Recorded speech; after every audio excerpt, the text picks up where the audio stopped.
Mic check. 1, 2, and 3.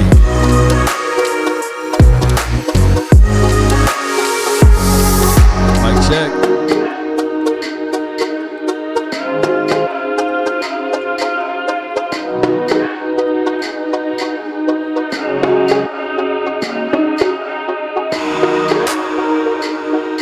Yeah.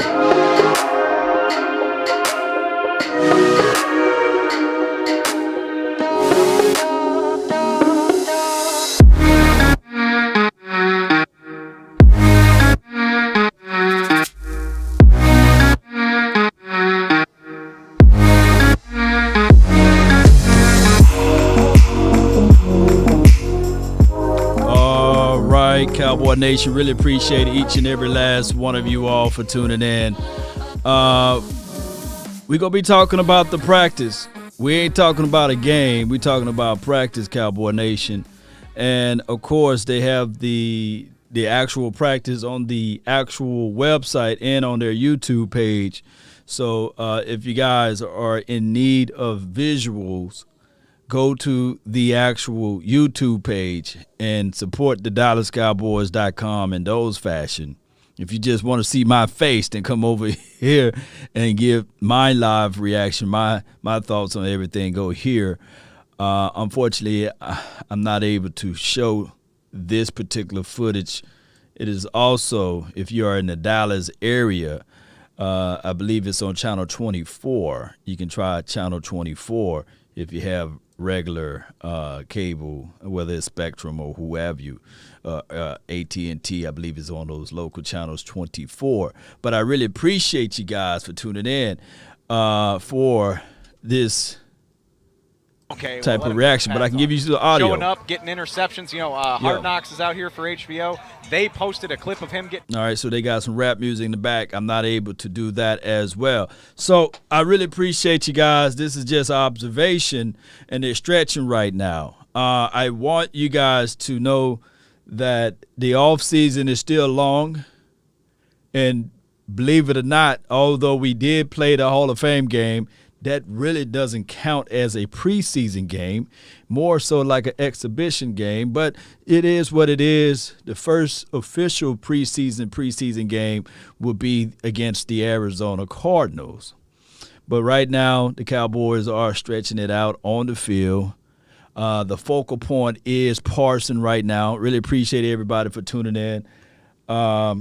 Be sure to leave me your feedback on things, because I always love to know what's on your mind, what's on your hearts, soul, and sinew. And we're going to get this through with live commentary and analysis from me. Dan Quinn is not in the booth today. He's on the field, and that's a good thing, and he's strolling around right now. I do like Dan Quinn with his hands on his products. I do like Dan Quinn spitting on the players when he talk. I know that's good coaching right there. You know, what my coach used to say, when you sit up front, you might get some of my greatness. I'm like, Coach, you spitting on me, you know. So that's just how that goes. Really appreciate everybody that tuned in to the conversational piece of me and Vach Lombardi. We had a great time, not a good time. We had a great time just previously talking about the Cowboys in general. Adam Hunter's like, hell no, Coach, you spit on me, we're going to throw them hands, huh? But that's just how it was, baby. Yeah, may he rest in peace, Doc Woods, you know. Really appreciate all of the people that are strongly watching this thing. Shout out to those who support this channel. And big shout out to Chris, you know, called into 105.3 The Fan and said, hey, shout out to Law Nation and 105.3 The Fan. I love it. Where can you watch? Vega, you can type in Dallas Cowboys on YouTube and it would take you there. It would take you to the live feed, or you can go to the DallasCowboys.com and it would take you to the live feed. Now, in the past, I was able to show you guys this game, but I ain't trying to shut the channel down now because different things can change. But you guys can go to the Cowboys website, or you can go to their Facebook page. I believe they got it broadcasting there. Right now, they're doing some one-on-one actions. They're getting warmed up. I saw Boss Man Fat. Yeah. And Coach right now is huddling around talking to everyone. Adam Hunter, yeah, you can go to Dallas Cowboys. Look, if you're a Cowboys fan and if you can't find the DallasCowboys.com, I'm questioning your fandom. To watch it, you got to go to their website. Yeah. And I ain't talking about you, Vega. I'm just talking about people in general. You can go there and be in the mist. Or it be in the mix. Shout out to you, Cam. Appreciate you from Arizona. Appreciate it. Yeah. No, I know they hard on me. Yeah. But one thing we all adore is something worth dying for. We stuck in this game. We're searching for fortune and fame. Yeah, Tupac had to squeeze that fame. He had to squeeze that part out. Fame. That's my dog, Tupac. Yeah. Everybody want the fame. I've been doing YouTube long enough before ESPN got their hands into the mix, before NFL Network and NFL.com. Actually, not to pat myself on the back, but I came up with the idea of chopping the game down to like 15 to 20 minutes and putting it on YouTube. NFL wrote me a personal letter saying, hey, please take these videos down. And then 3 to 4 months later, they did the exact same thing. I said, man, although it's your intellectual property, I should have intellectual creativity. Nevertheless, they got the big dollars, Bitcoin. So, and it was their guys shooting the film. But if you go to NFL on the YouTube page, every time I look at the YouTube page, I'm like, yeah. And if y'all notice, I don't put my logos over everything. So if you guys need any footages and things like that from when I was out there in Oxnard, feel free to take it and repost it. I'm not one of those guys to cry a river. But I always laugh at the NFL. I said, that was my idea. But shout out to y'all, you know. That's a story of a different day. The creativity of the mindset is always there. Fans in Colorado Springs, shout out to you. Appreciate y'all, man. Tell me where y'all all are from. Tell me where you guys are from. Is always a plus.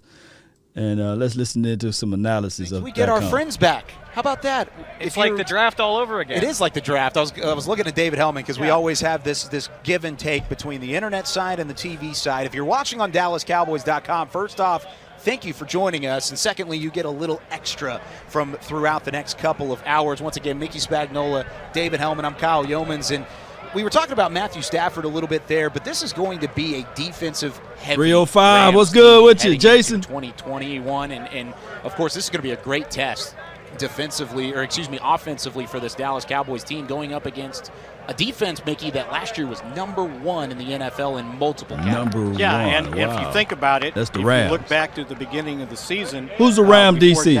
Who's the Ram defensive coordinator? The Cowboys were the #1 offense, oh, by the way, until things kind of fell apart. They were averaging over those first 5 games 32 points a game. That should be enough to be better than 2 and 3. Unfortunately, the defense was giving up 36 points a game. Woo, get him, Mickey. They got a pretty good defense out there. We won't see Dak Prescott today, but they'll go up against a pretty good defense out there with the Rams. Keep in mind, and look, I know. Shout out to you, Miss Jessica. That the offensive pass interference on Michael Gallup was bull. Like, we all know last that. year. But this is a Rams defense that held that explosive Cowboys offense to 17 points. Good point. Season opener. It was a season opener. Maybe, two of the top 5 defenders in the entire NFL play on this team, Jalen Ramsey and Aaron Donald. So I hope we get to see some ones-on-ones. I hope we get to see Donald go against Zach Martin for a rep or two. I hope we get to see Jalen go against guys like Gallup and Lamb. That would be a lot of fun. Yeah, Aaron Donald, reigning Defensive Player of the Year. I can't wait to see that. Also, Cowboy Nation, there will be some film. Now, I am recording this, and there will be some film chop-ups after this is all said and done. Appreciate you guys for tuning in. Darn good football player, and you're pretty good at what you do. They also have a couple guys like Darius Williams that was picked on a little bit early last year, came back and really responded with a big-time season, led the team with 4 interceptions, and this is a defense that only allowed 17 touchdowns a year ago. We're going to see them coming up here in just a little bit, going up against this Dallas Cowboys offense.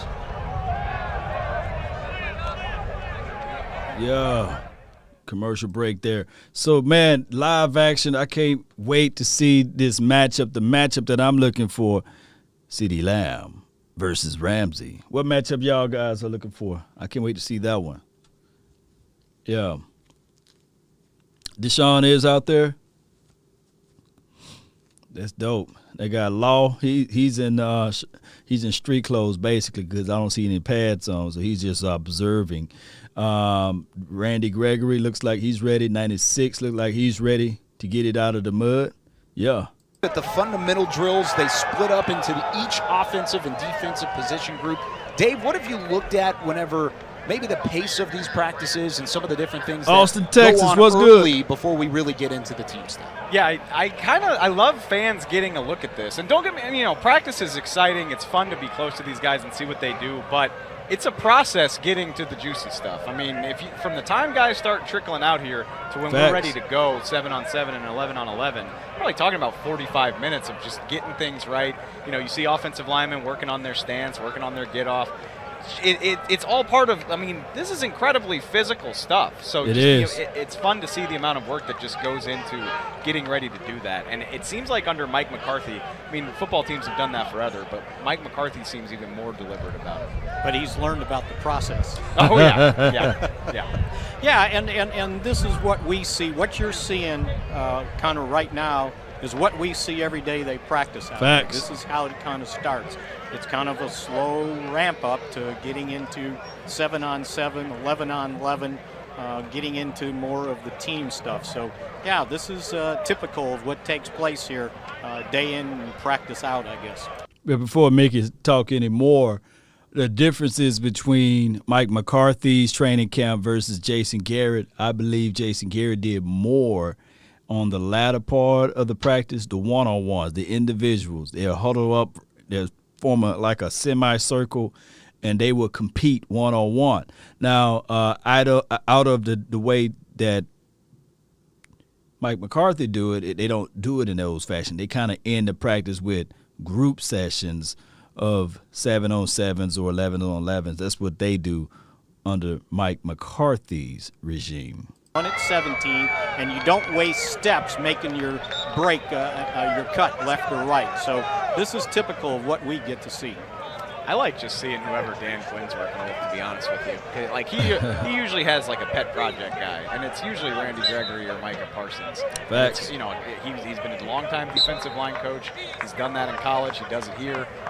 You can tell he's got a special interest in his pass rushers. Yeah, there we go. Yeah, he's talking with the defensive line, or it looks like the interior of that defensive line. Osa Odighizuwa in 75, 98 is rookie Quentin Bohanna out of Kentucky. There's Randy Gregory in the back. That's funny Dave brought up those two players because coaches usually pay a little bit more attention to the guys that are really good, right? Exactly. I learned long ago, if the coach isn't talking to you, you got problems because he doesn't really think you got anything. But, yeah, Quinn's out there. He mixes it up with the guys. Like I said earlier, they just really love kind of working with him. They like working with him, but it's really the hands-on approach that has been refreshing of a feel of having a guy like Dan Quinn who has taken a team to the Super Bowl from a coordinator perspective and from a head coach perspective. Of course, he spent some time with the Atlanta Falcons as their head coach, took them to Super Bowl 51 down in Houston where he fell to the New England Patriots. But he has the pedigree, he has the resume back on, to lean on, but he also has just the personality and the ability to coach somebody, and that's something I don't think the Cowboys had last year, Dave. Yeah, actually, and we were talking about the organization of it all, and I do think that is probably a benefit. You realize how many things you have to look out for as the head coach of an NFL franchise. The scheduling, keeping everything on pace, making sure everybody's picking everything up. You're responsible for everybody in the football side of the building. So now Dan Quinn's just got to worry about the defense. But he's what? He was the head coach in Atlanta for 5 years. He's got plenty of experience crossing all the T's and dotting all the I's. Mick was talking about how organized this looks compared to last year. I'm guessing that's not a coincidence with the former head coach as the DC. No doubt, no doubt. Let me read some of your comments here. Y'all got a battle going on, Twitter versus YouTube versus what, Facebook? Oh, my goodness. YouTube is better. Stop hating.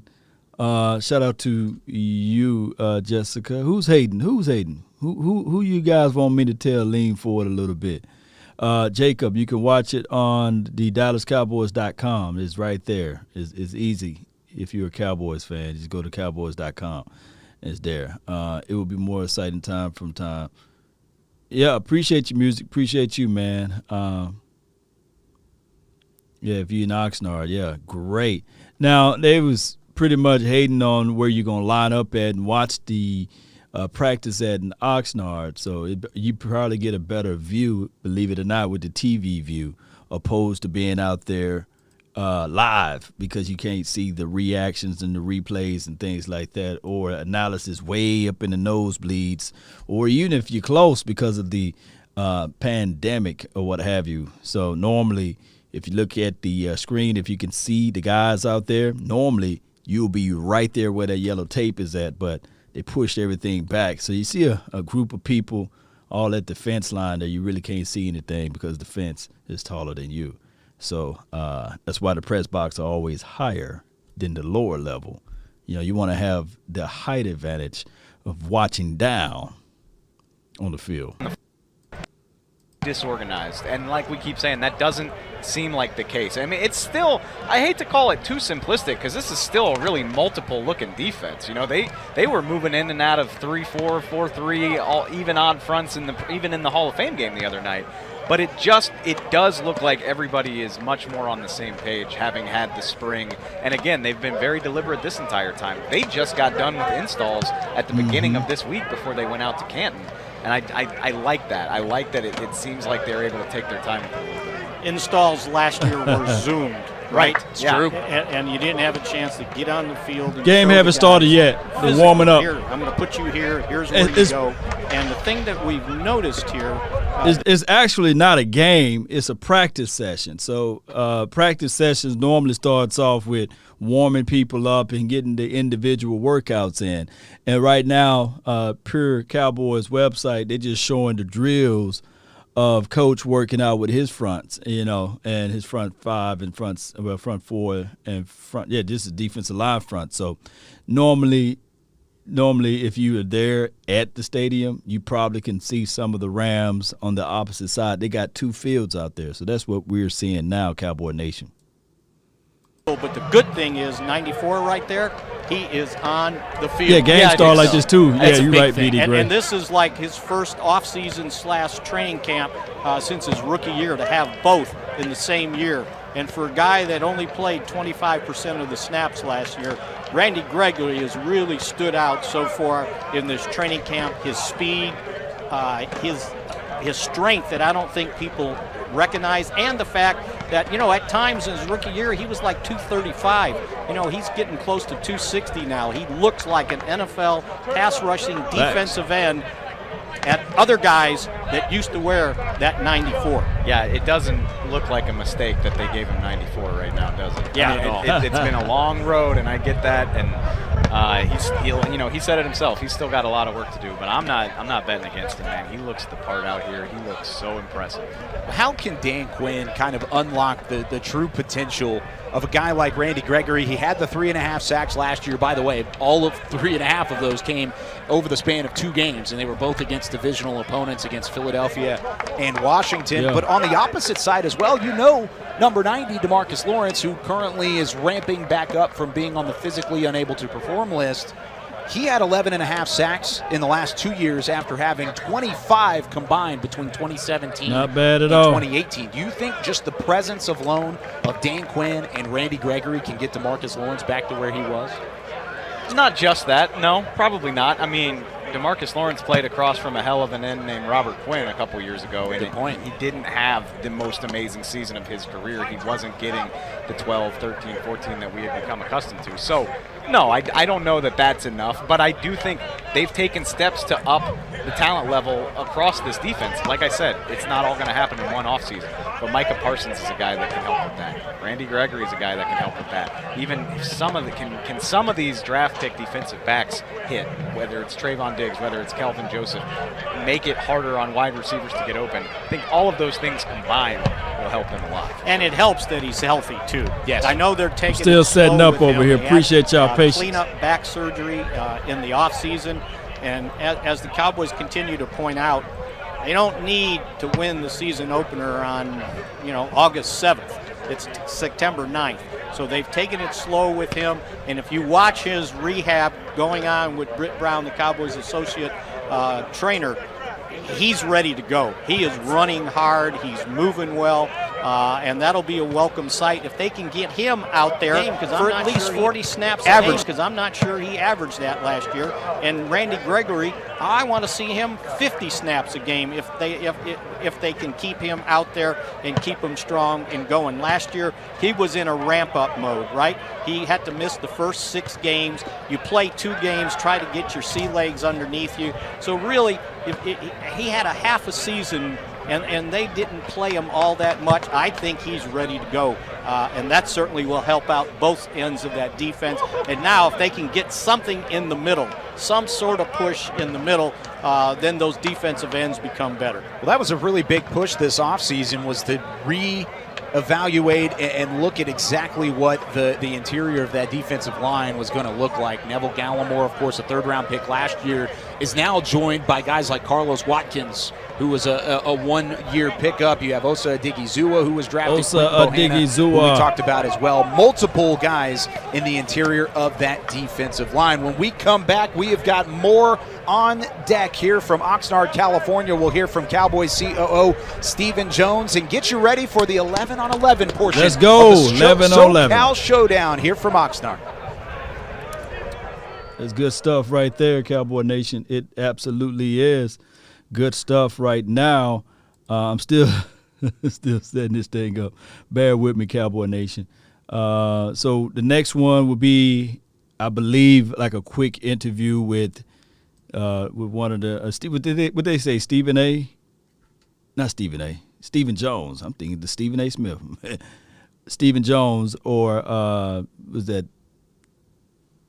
Jerry Wayne? Here we go. Bear with me. Yeah, right here. Bam. Building the plane while it's in the air, baby. I got a little piece of it for you guys. A little piece of it, no audio. You guys get what I'm seeing right here. All right. So we got that going right now for all of you all that's here. Bear with me one way or another. Yeah. Can't wait to see this thing all process out. We got Dak Prescott roaming on the field. Y'all see Dak Prescott right there, showing up, showing out. There you go. Dak.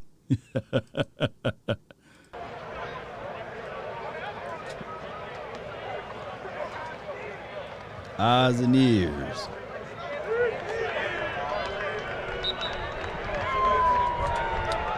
So the conversational piece of Dak Prescott being able to play week 1, I think that he will be out there week 1.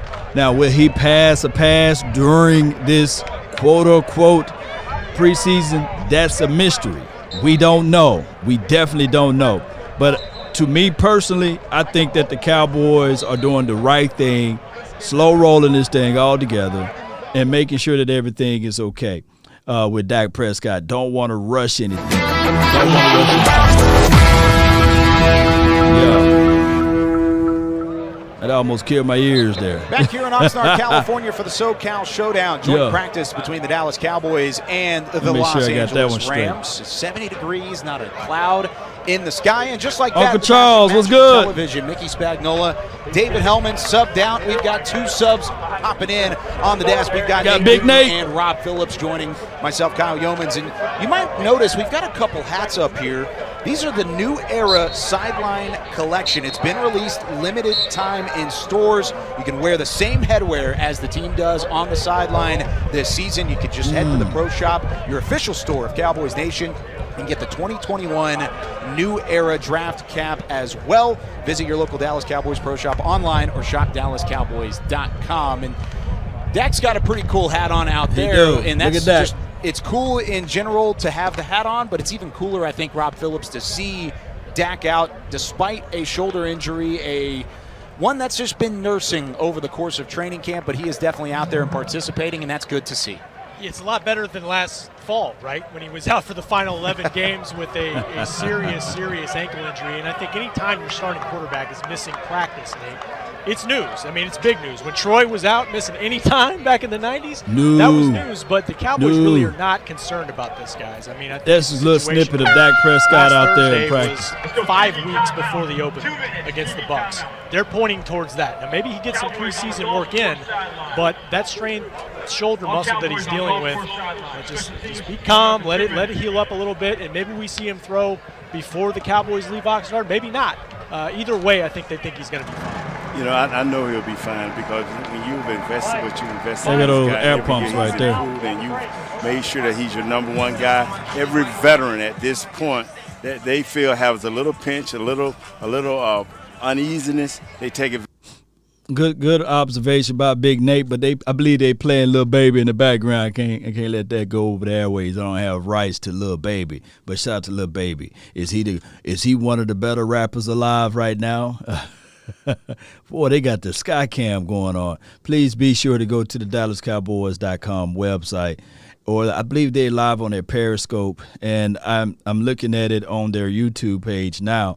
So be sure to go check out their other sites there to support Cowboy Nation. All right, so what we're observing over here on the sideline here is number 9, and that is, of course, Matthew Stafford, the new acquisition to the Rams. So we'll see what he's going to look like in that Rams uniform for the 2021 season. DP said, let's trade AB. Here's the thing. This is the unique thing about trade scenarios and situation. If you don't want him, what makes another team want him, right? And what will you get in return from him that another team might be looking at it saying, why would we trade for him when we know that you're trying to release him? So there's a conundrum here. But let's listen to Steve. Upper end guys didn't get as much as some of the younger guys in the Hall of Fame game. So, the great thing about a situation like this is you can still manage the situation in terms of making sure the quarterbacks stay healthy and stay upright. They'll be having their red jerseys on. But it really gives your team a chance, your first team, your guys you're going to be counting on this year, first-team guys, your nickel guys, your sub guys, a real opportunity to go against, upper-tier players from another team. So it'll be a great situation for us. It'll also be a great situation for guys like Micah and Kelvin Joseph and guys like that to really get to see the speed of the game as well. So we're really looking forward to the practice today, the scrimmage today, and it'll be a great situation for us, and hopefully the Rams will too, to get better.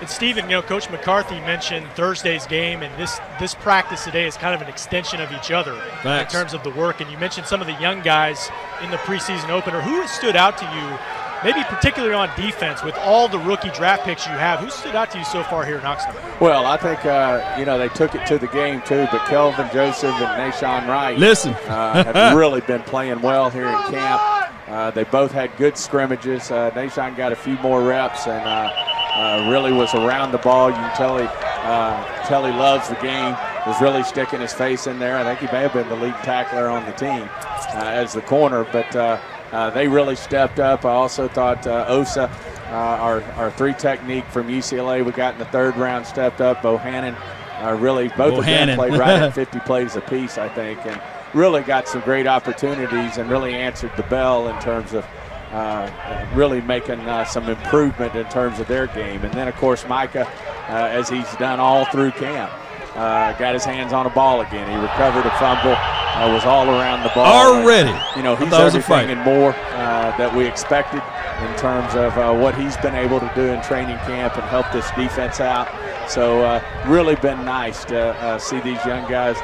Israel, I'm not going to get his name right. I call him Israel M. So, but anyway, he did a great job back there at safety as well. And we're just real pleased with this draft class. And Jabril Cox is another one I don't want to forget, because he really showed up in the Hall of Fame game and has shown up. All these guys have shown up in practice, and I think our draft class is going to be one that we're going to be really happy with. Proud of that draft class there, Mr. Jones, but this is Nate. I really want to ask you about our backup center, Connor Williams. How did he fare during the game? Hold on 1 sec, Nate. I missed that. Someone chimed in on me. Connor Williams, how did he fare at that second-team center? Because, that is a serious position, changing of the ball. Well, all Connor's doing is making himself more valuable to this team. He did an outstanding job as a center. I think he had one snap that could have been improved upon. But as far as knowing his job at center, played a great first series and a half at guard, and then moved over and played the center position, which is going to be so valuable to us this year. Of course, we got Farniok we drafted, and he's coming along as well. He knows what he's supposed to do there. But Connor, for him to have that versatility to be able to move in there, if Baidaz has any injury issues, is just a big deal for us, because he's obviously a starting special team player. Right here, started since the day he walked in here. And then, of course, we got Connor McGovern really pushing as well to play at that guard spot. So, we really feel like this offensive line group's coming together. And I think I was visiting with Dak the other day. He seems really pleased with it as well. And then, of course, to see guys like Zach and Tyron Smith and Lyle out there, it just makes us all smile. So really pleased with what we're doing on the offensive side of the ball. What about the defensive side of the ball, Steven? You talked a lot about the offense and especially what you've put there, but how much has Dan Quinn already changed the entire feeling and the entire mood around that side of the ball? Well, I've said that since day one, that he was our biggest acquisition of all in the offseason, was to get y'all listen. Shout out to you, Derek. Super Bowl caliber head coach. I mean, he was just so unfortunate not to have a ring on his finger as a head coach, and to have him out here, his energy, our guys have really answered the bell. And, of course, running a scheme that our guys are comfortable with. A lot of our veteran guys, whether it's a Leighton, a D-Law, a Jalen, I'm going blank, Lewis. Also our nickel corner. They really understand what Dan's trying to get done. And he just does a great job, with his energy levels. He's out there very much involved in coaching the defensive line. And just really think, someone asked me, how are you going to go from, being a bottom type of defense to a respectable defense again so quickly? And I said, well, it happened so quickly that we went to the bottom too. We were a respectable defense that went to the bottom in less than a year. So we feel like we can do the same thing. And I think we can not only be respectable, but be a really good defense. Steven, it's Rob again. I'm going to leave all the O-line questions to Nate. He's the expert. I can see who likes what here. Absolutely. Yeah. I wanted to ask you about Dak real quick, though, just because let's ask about that's Dak. the question on everybody's mind, just how he's doing. I know it's not something you guys consider serious, but what do you feel about his progress right now with the strained shoulder? Well, we just think he's doing outstanding. I got an A++ report on him today from the trainers. The work that he's doing as he starts to work back toward throwing the football again. And, he's such a competitor. He hates that he's not out here in the middle of this excitement and getting better himself. And as he said, getting to play with his guys, his toys, if you will, terms of guys like CD and Michael Gallup and Blake Jarwin and all that crew. And Mari's going to be out here before we know it. So he's just doing outstanding. Of course, we've got a long ways to go before that first game, and he's just doing a great job, and really no concerns there in terms of him being ready to go this year. That's great news, I think, for every Cowboys fan out there. We also saw some good news throughout the offseason with the Hall of Fame class and, of course, last year's class as well. Cliff Harris, Jimmy Johnson, along with Drew Pearson going in. I wanted to get your thoughts on those three and just how special of a weekend it really has been for them up in Canton. Well, anytime you get Dallas Cowboys going in the Hall of Fame, I can tell you, in ownership, whether it's Jerry, myself, my brother or sister, you're fired up when you see these Cowboys go in. They represent the star at its highest level.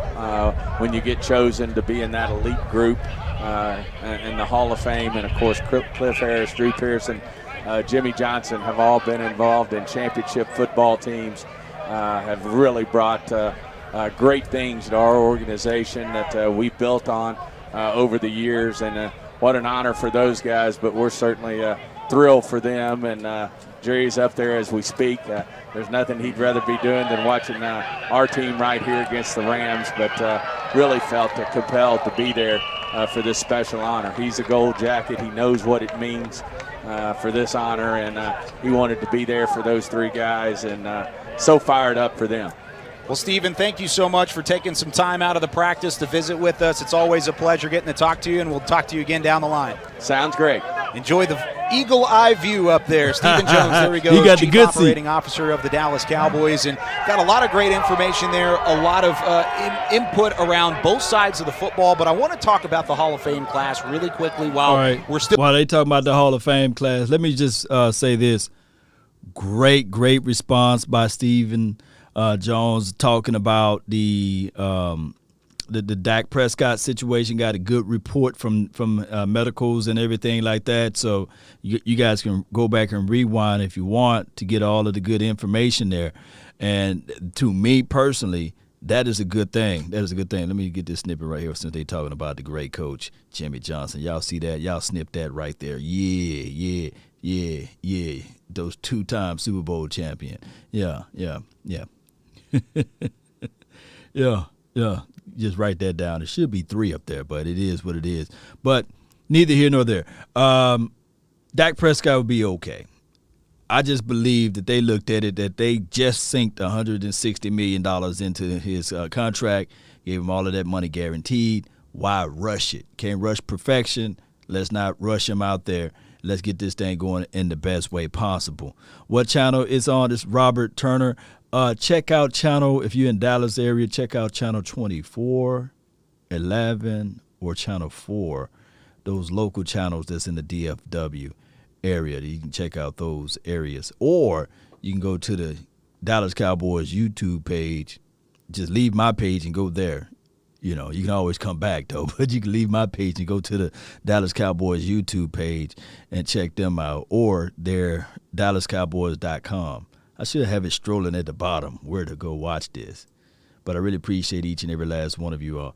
BD Gray says, love how Steven acknowledged how far this defense fell last season. Yeah, he flat out did. He flat out did acknowledge that one. Captain Crash. I mean, he did it all, and he was a hard-hitting safety. What did he mean to this organization that maybe a lot of people now don't really know? I think he just they still doing. They talking about the safety of the Hall of Fame, Cliff, but they're still doing special team warm-ups right now. So it's special teams, and then they're not allowed to hit. So it's just glorified just seeing players run down the field right now. So nothing until we get that 11-on-11. Or till we get to the individual running drills, and they just punted the ball out of bounds. And it looks like Cedric Wilson will be getting the bulk of those punt returns there. Shout out to you, Jessica. Appreciate you, Jameson. Appreciate you, Young Wilson. Appreciate everybody that's tuning in. Let's go. First thing he said, I'm Drew Pierce. I'm the original 88. And the next thing he said, well, hut. That's the next thing he said. I'm looking at him like, and that's his thing, the hut. And I'm like, but you look back at the Hail Mary catch, man. You look back when you talk to Raj and say, who was your guy? And it was Drew. Like, when I needed a play, I just told him, hey, be at this point of the field at this time, and boom, it was going to happen. He was a big play, and he started the original 88. He had titles. Yeah. He had the numbers for his era especially. Yes. And you can't tell the history of the Hall of Fame without Drew Pearson. Because that Hail Mary play goes on forever.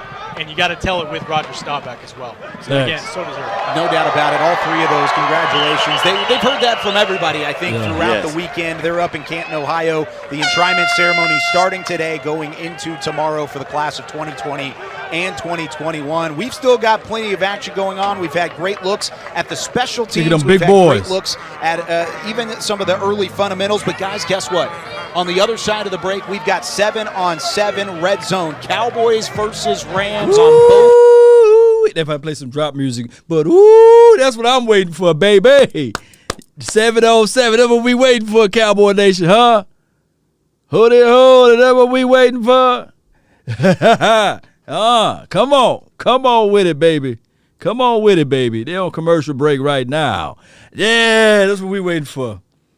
That's what I should have stayed in Oxnard for. I should have stayed there for that.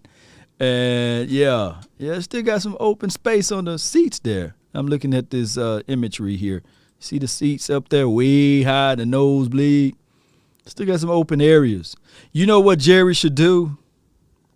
The star in Frisco is cool and everything, but he ought to take, because it was like $1.4 or $1.5 billion to build. How come he just can't take? How come he can't just take a half of $1 billion, not like $400 million, and just build a nice little stadium out there in Oxnard? Yeah, he should have just did that, since he's gonna be out here every off season, and the grass was terrible. So he should sink $500 million into the Oxnard Stadium, like a little baby stadium. Because my high school stadium is better than this what we just came out from. That's what they should do. And I think that, hell, if you really got it like that, sink $1 billion over there, build a nice little facility, so that we can all enjoy it. It can be outdoors. We be a nice little outdoor facility. Side, we've got 2 areas of 7-on-7. Which one do you want to watch first? Cowboys offense or Cowboys defense? Defense. I'm always about Cowboys defense. Yeah. I'll always be there. Big Nate. Yeah. So we're going to start on field 2 then. That's the wall side of things behind us. And we're going to do 7-on-7 drills when we come back on the other side of, I guess for the .com side, it's just a tiny little break, but we'll be back in a couple seconds. Come on, get out of that commercial break. Pay those bills, Yeah. Let me see what we got here. I don't know why I did it like that, baby. Yeah, Parson is that guy. Let me just refresh right here. They finna flip it over to the defense. I can't wait to see that. Y'all gonna see a refresh. Got to refresh that screen right there. And let's give y'all some of this action right quick. Yeah, a little split screen right here. Rob Phillips, what are you looking for in this drill? Well, I'm always watching number 11. I want to see what Micah Parsons is doing. You see him dropping the flat there in coverage. And, it's the Cowboys have done a lot of this in their own practices with some scramble drills where they've got the quarterbacks moving outside the pocket. But defensively, Micah, you never know where he's going to be, Nate. He'll line up, he'll rush the passer, he'll drop in coverage. They move him around because he's that versatile.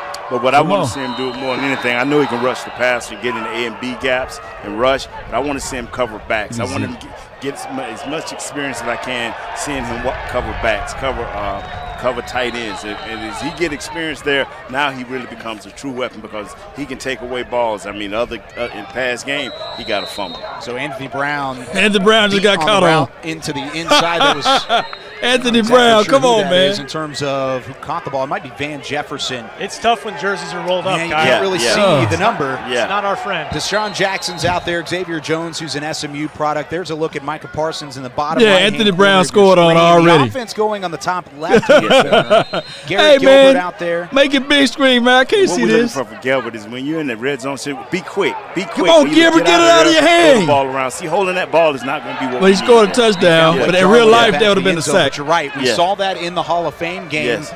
And because of that, it wasn't successful That's a whole right. lot. And the Cowboys did have some stalled drives that got down into the red zone. Garrett Gilbert was able to AB get them is there, but embarrassing then at this it turned point. into a problem. I'll Yes. tell you what, though, he was proficient those first two drives, especially that first drive against the Steelers. I think it was 14 plays. That's kind of what Mike's looking for more Right. than anything. Although you want to get 7, they had to settle for a couple field goal attempts, but they liked the way he moved the ball as we see Ben DiNucci, number 7, in there. See what DiNucci can have. Boom. Jaquan Hardy Get it was out of there there. as There you well. go. Completion to Jeremy It don't Sprinkle, count. the Big blocking tight veteran end. tight end. They messing me up, man. Big blocking tight end, but he Yes, made a sir. reception on that one. Yes, he did. Devlin Hodges in at quarterback for the Rams in the bottom right-hand corner of your screen, and a completion into the flats, so nothing really going there. We saw a couple first-teamers in terms of the defense there. Leighton Vander Esch out on the field. That was Facts. Jalen Smith. which Is was that with the one-on-one pass you rush see at it. the top? Is that? Yes, that's Yes, one it is. Oh my God, y'all got me. Oh, Lord. I Look. should have not. Oh, well, I got to turn around, bro. I'm sorry. Okay, so They got it. They got it 2 small screens, man. I can't really see it that much. Oh yeah. Okay, now they made it big for you, boy. Appreciate you. Somebody must told them, like, man, make that thing big for you. Okay, good. everyone at home is getting a master class in, 1, how to cheer on an offensive line. Yeah, we all stick together. 2, what to look for, because Nate Newton, 6-time Pro Bowler, multiple Super Bowl champion. Nate's in the lab right now. Yeah. Nate, big Nate. All in the lab at the moment, and And there's a Oh! vicious spin Kevin move and a Smith there. takedown. Take down. And, we haven't seen That's the what I'm Cowboys talking practice this. in No, Oxnard. we haven't done any one-on-one pass Any rush. We've one-on-one. done situational pass rush, 3rd down, 4th down pass rush, where it was the whole offensive Josh line. Ball ankles hurt, Yeah, man. good block. Isaac Alaperon Yeah. going up that Yeah. time against Marquise. Isaac. Nice, good hands, nice lateral movement. Keep good extension. How y'all feel about number 60? Put that in the comment box. Tell from that 68. move. Here's the other side of things. The offensive line of the Rams going against the defensive line of the Dallas Cowboys. There's Azur Kamara, who had 4 pressures on Thursday night. boy Pretty much fast. stood up. Great Kamara job. fast. Well, as a outside linebacker, defensive end, keep hands off at all pace. Keep hands off. You got to Justin keep Hamilton. hands off. That was nice. That big boy Justin for Hamilton Natchez. played sparingly in the game, and I wanted to get to Mr. Jones about that, but we had to get out of there. But I want to know why he played sparingly, because his first series was great. Number 99. Those little small Brandon Knight in the TVs. top Oh, left-hand corner. they threw a A flag. decent rep. Wow. If they would have told me I'd have been losing valuable time looking at my players, I had to, get rid Yeah. of all You really I can't had see to stand up on anything. the sideline. Nate lives for this. Yes. What was this like back in the 90s? That's messing me up, man. I'm looking at both. I'm like, But the thing is, It's not the answer I expected to hear, but I sorry. totally I get believe it. it. but what we need this. We need this before our young guys. We have a bunch of young guys, Look at that Dorrance need Armstrong. this. Yes. He has had as Good good a move by camp as Dorrance. anybody, Nate, as a pass rusher out here, number 92. Yes, he has. Yes, he has. But what I need him to do versus the run in the game, the other night he wasn't setting the edge strong enough. Okay. But Sure his wasn't. pass game, like you said, Rob, you've been seeing it through the right eyes. I mean, his pass rush. There's 94, Randy Gregory, who yes, we might sir. not see do this, and then Dorrance Armstrong's right Stick there. to one Tate string. Lawrence has not done this yet. We saw him earlier. He's Stood him watching up. his drills coming off of his back surgery. Every That's rep 60 is looking valuable. good, baby. That's so big about having Isaac the Rams looking so good, powerful. baby. The fact that coaches I get like another Isaac. chance to evaluate against other talent. And the Rams are projected to be in the race for the NFC West. So here we go. A team that is up there. Get Good that ball coaches, out of good there. system. Look Parson. at the bat down, a PBU for Micah Parsons Yeah. on Matthew Stafford. The It's too small. running I don't wanna back hurt that y'all was coming eyes. out of the So backfield small. There was Darrell Henderson, who was replacing Cam Akers Okay. as the Yeah. number 1 running back, and Parsons had him covered over the middle of the field and batted that football down. And like I said, that was Oh, yeah. first-team offense for L.A. going up against Come on. first-team defense for Here we go. Y'all the see Dallas right here. Cowboys, and there's another look at it. Just got a nice hand in there. I'm telling you, Instant this replay. kid can cover.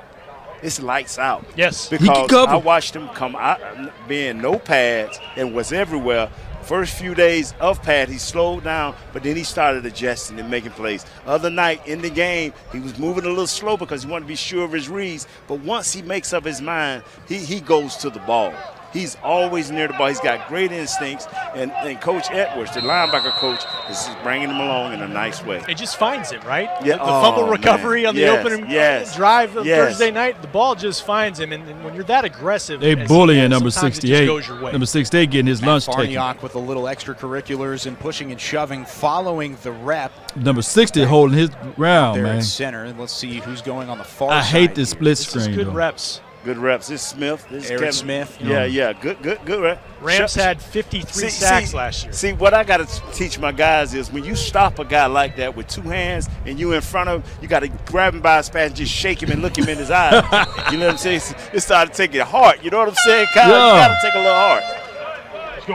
Aaron Smith getting a couple really good reps. There's another one on the far side. That was 96. Michael Hope going up against the Dallas offense. 13 guys going out. Team drill, come on. More of the first team pass rush. Give us one camera. Give us one camera. Just good There for we all the go. young guys to get to work. You know, really impressive.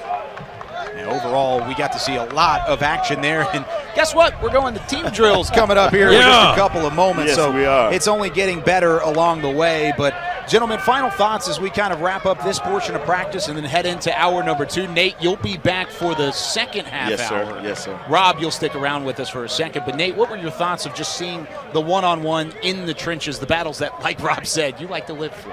Every rep that you can be physical, every rep that you can Terrence Steele is number 78. You know, and test your skills is a great thing. And I know that Coach Quinn, I talked to him about it. He wants these physical practices. He wants guys to have the mindset to watch the game or to watch the practice. I like what we saw it's here in the link for the right first here. time in pass rush. That's what I should have did a long time ago. Didn't quite get bloody. It don't have to. But it don't have to. Good physical practice with another team in pads. Keep everybody up on their feet. Nobody get hurt. That's the benefit of these practices. That's the link to the game, Great point. to the practice. We've got a couple more things going on behind us before we take this next break. If we want to go back to the field of action, there is some one-on-one, or excuse me, it looks like a full team drills in the red zone at the moment. Come on. Working on the far Come side. on, There's our first cameraman. look at Ezekiel Elliott.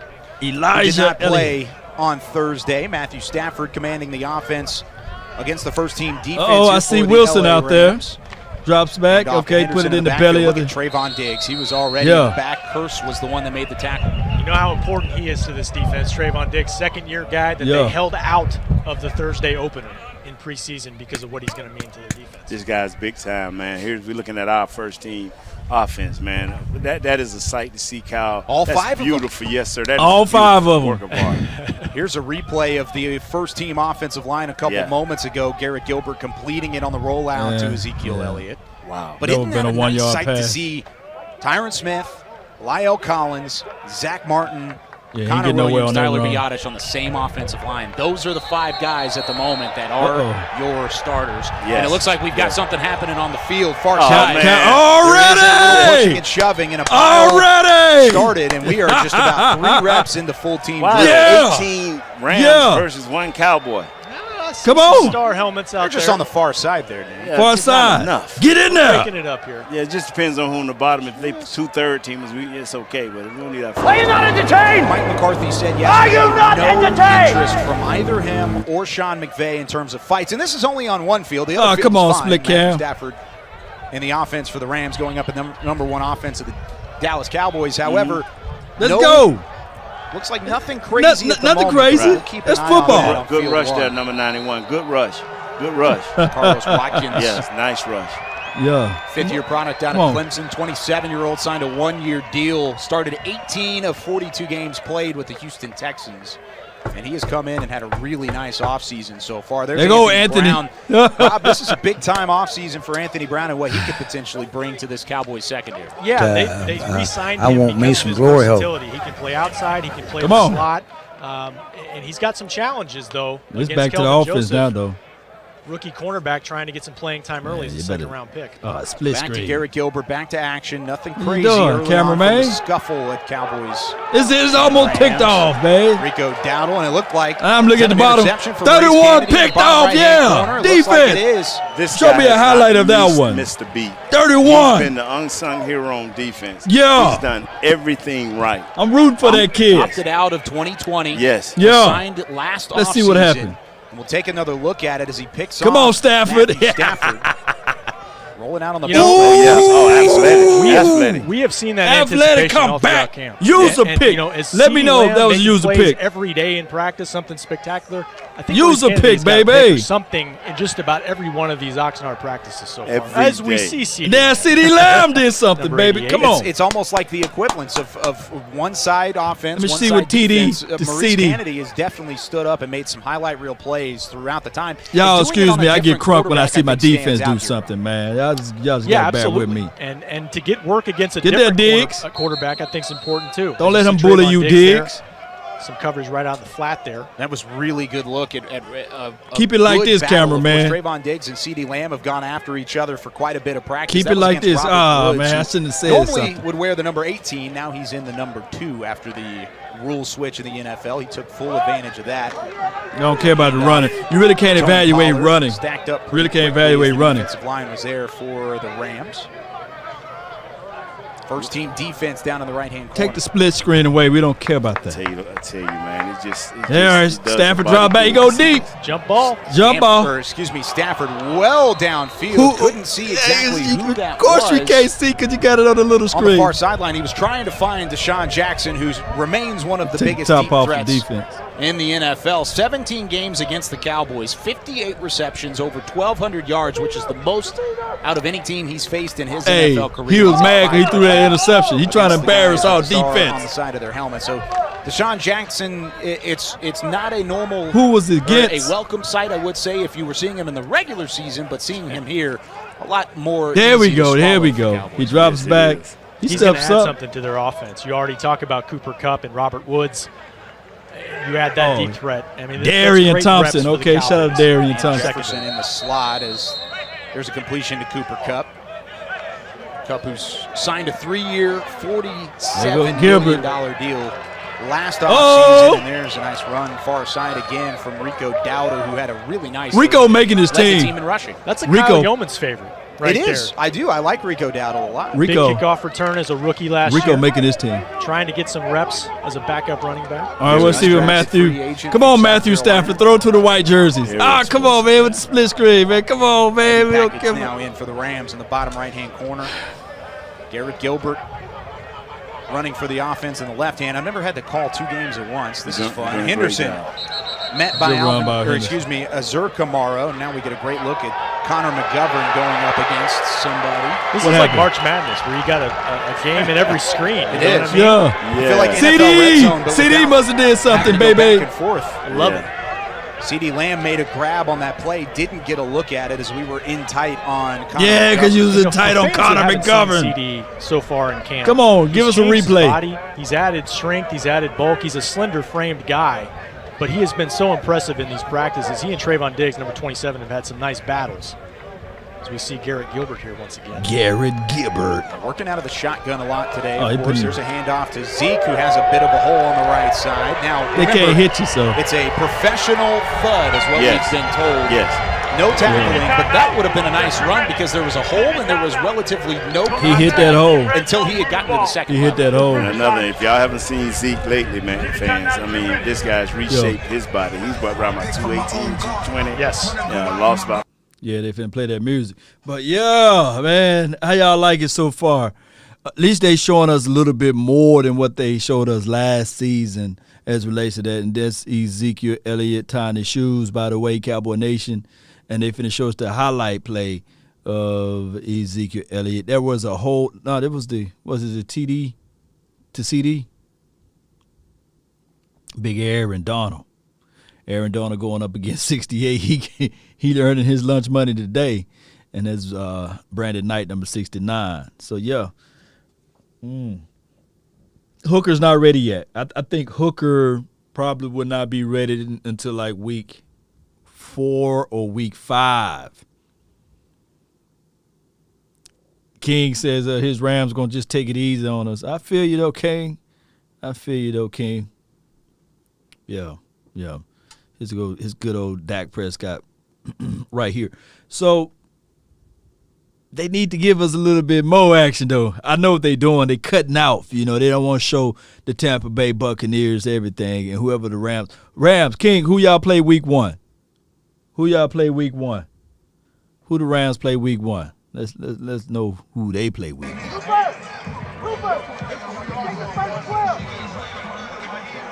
They're still playing that rap music. I can't do it.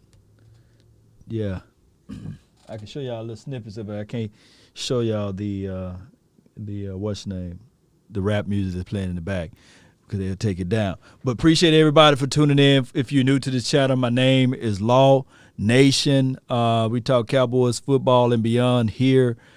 Be sure if you watched it all the way up to this point, hit that like button, share this content. Let's see what they talking about now. I see my boy Big 70 in the house. Garrett Gilbert now running the quarterback spot, 11 on 11.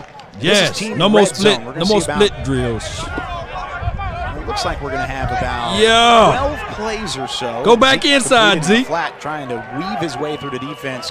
Far side, we've got Nick Eatman up here, Rob Phillips as well, and we'll formally introduce him when we're back on the internet side of things. There's Terrell Henderson getting a carry, and once again stopped by Micah Parsons. Yeah. Parsons is going to be everywhere. He missed it everywhere, by the way. Parsons is everywhere. He is. I wish Zeke can wear that visor in the game. I wish he can wear that visor in the game.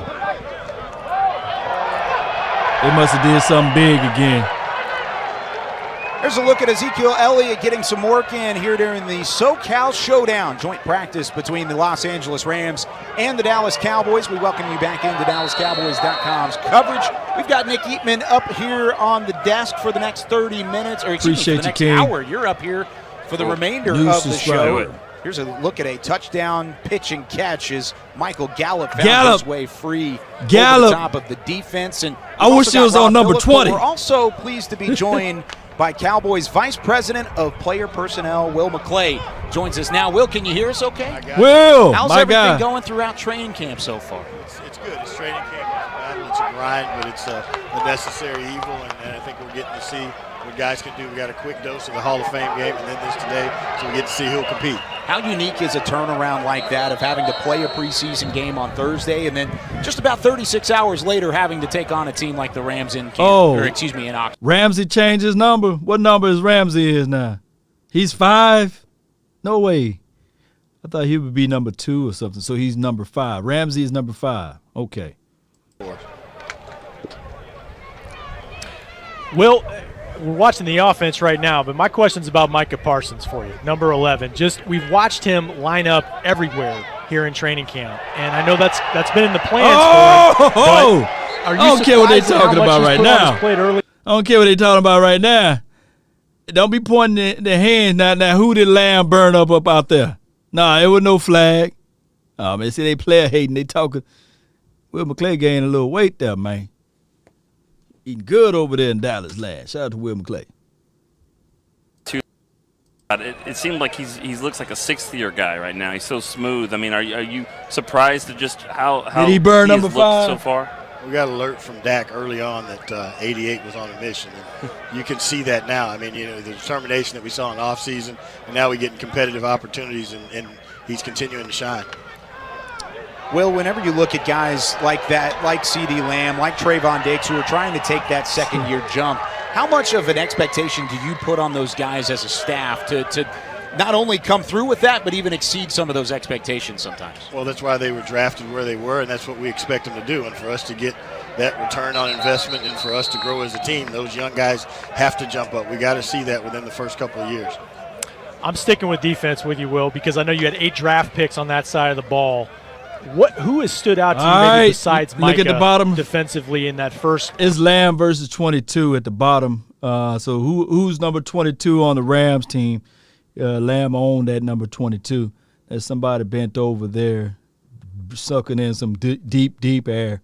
Let's see what they do now. Play action. Nope, he put the ball in.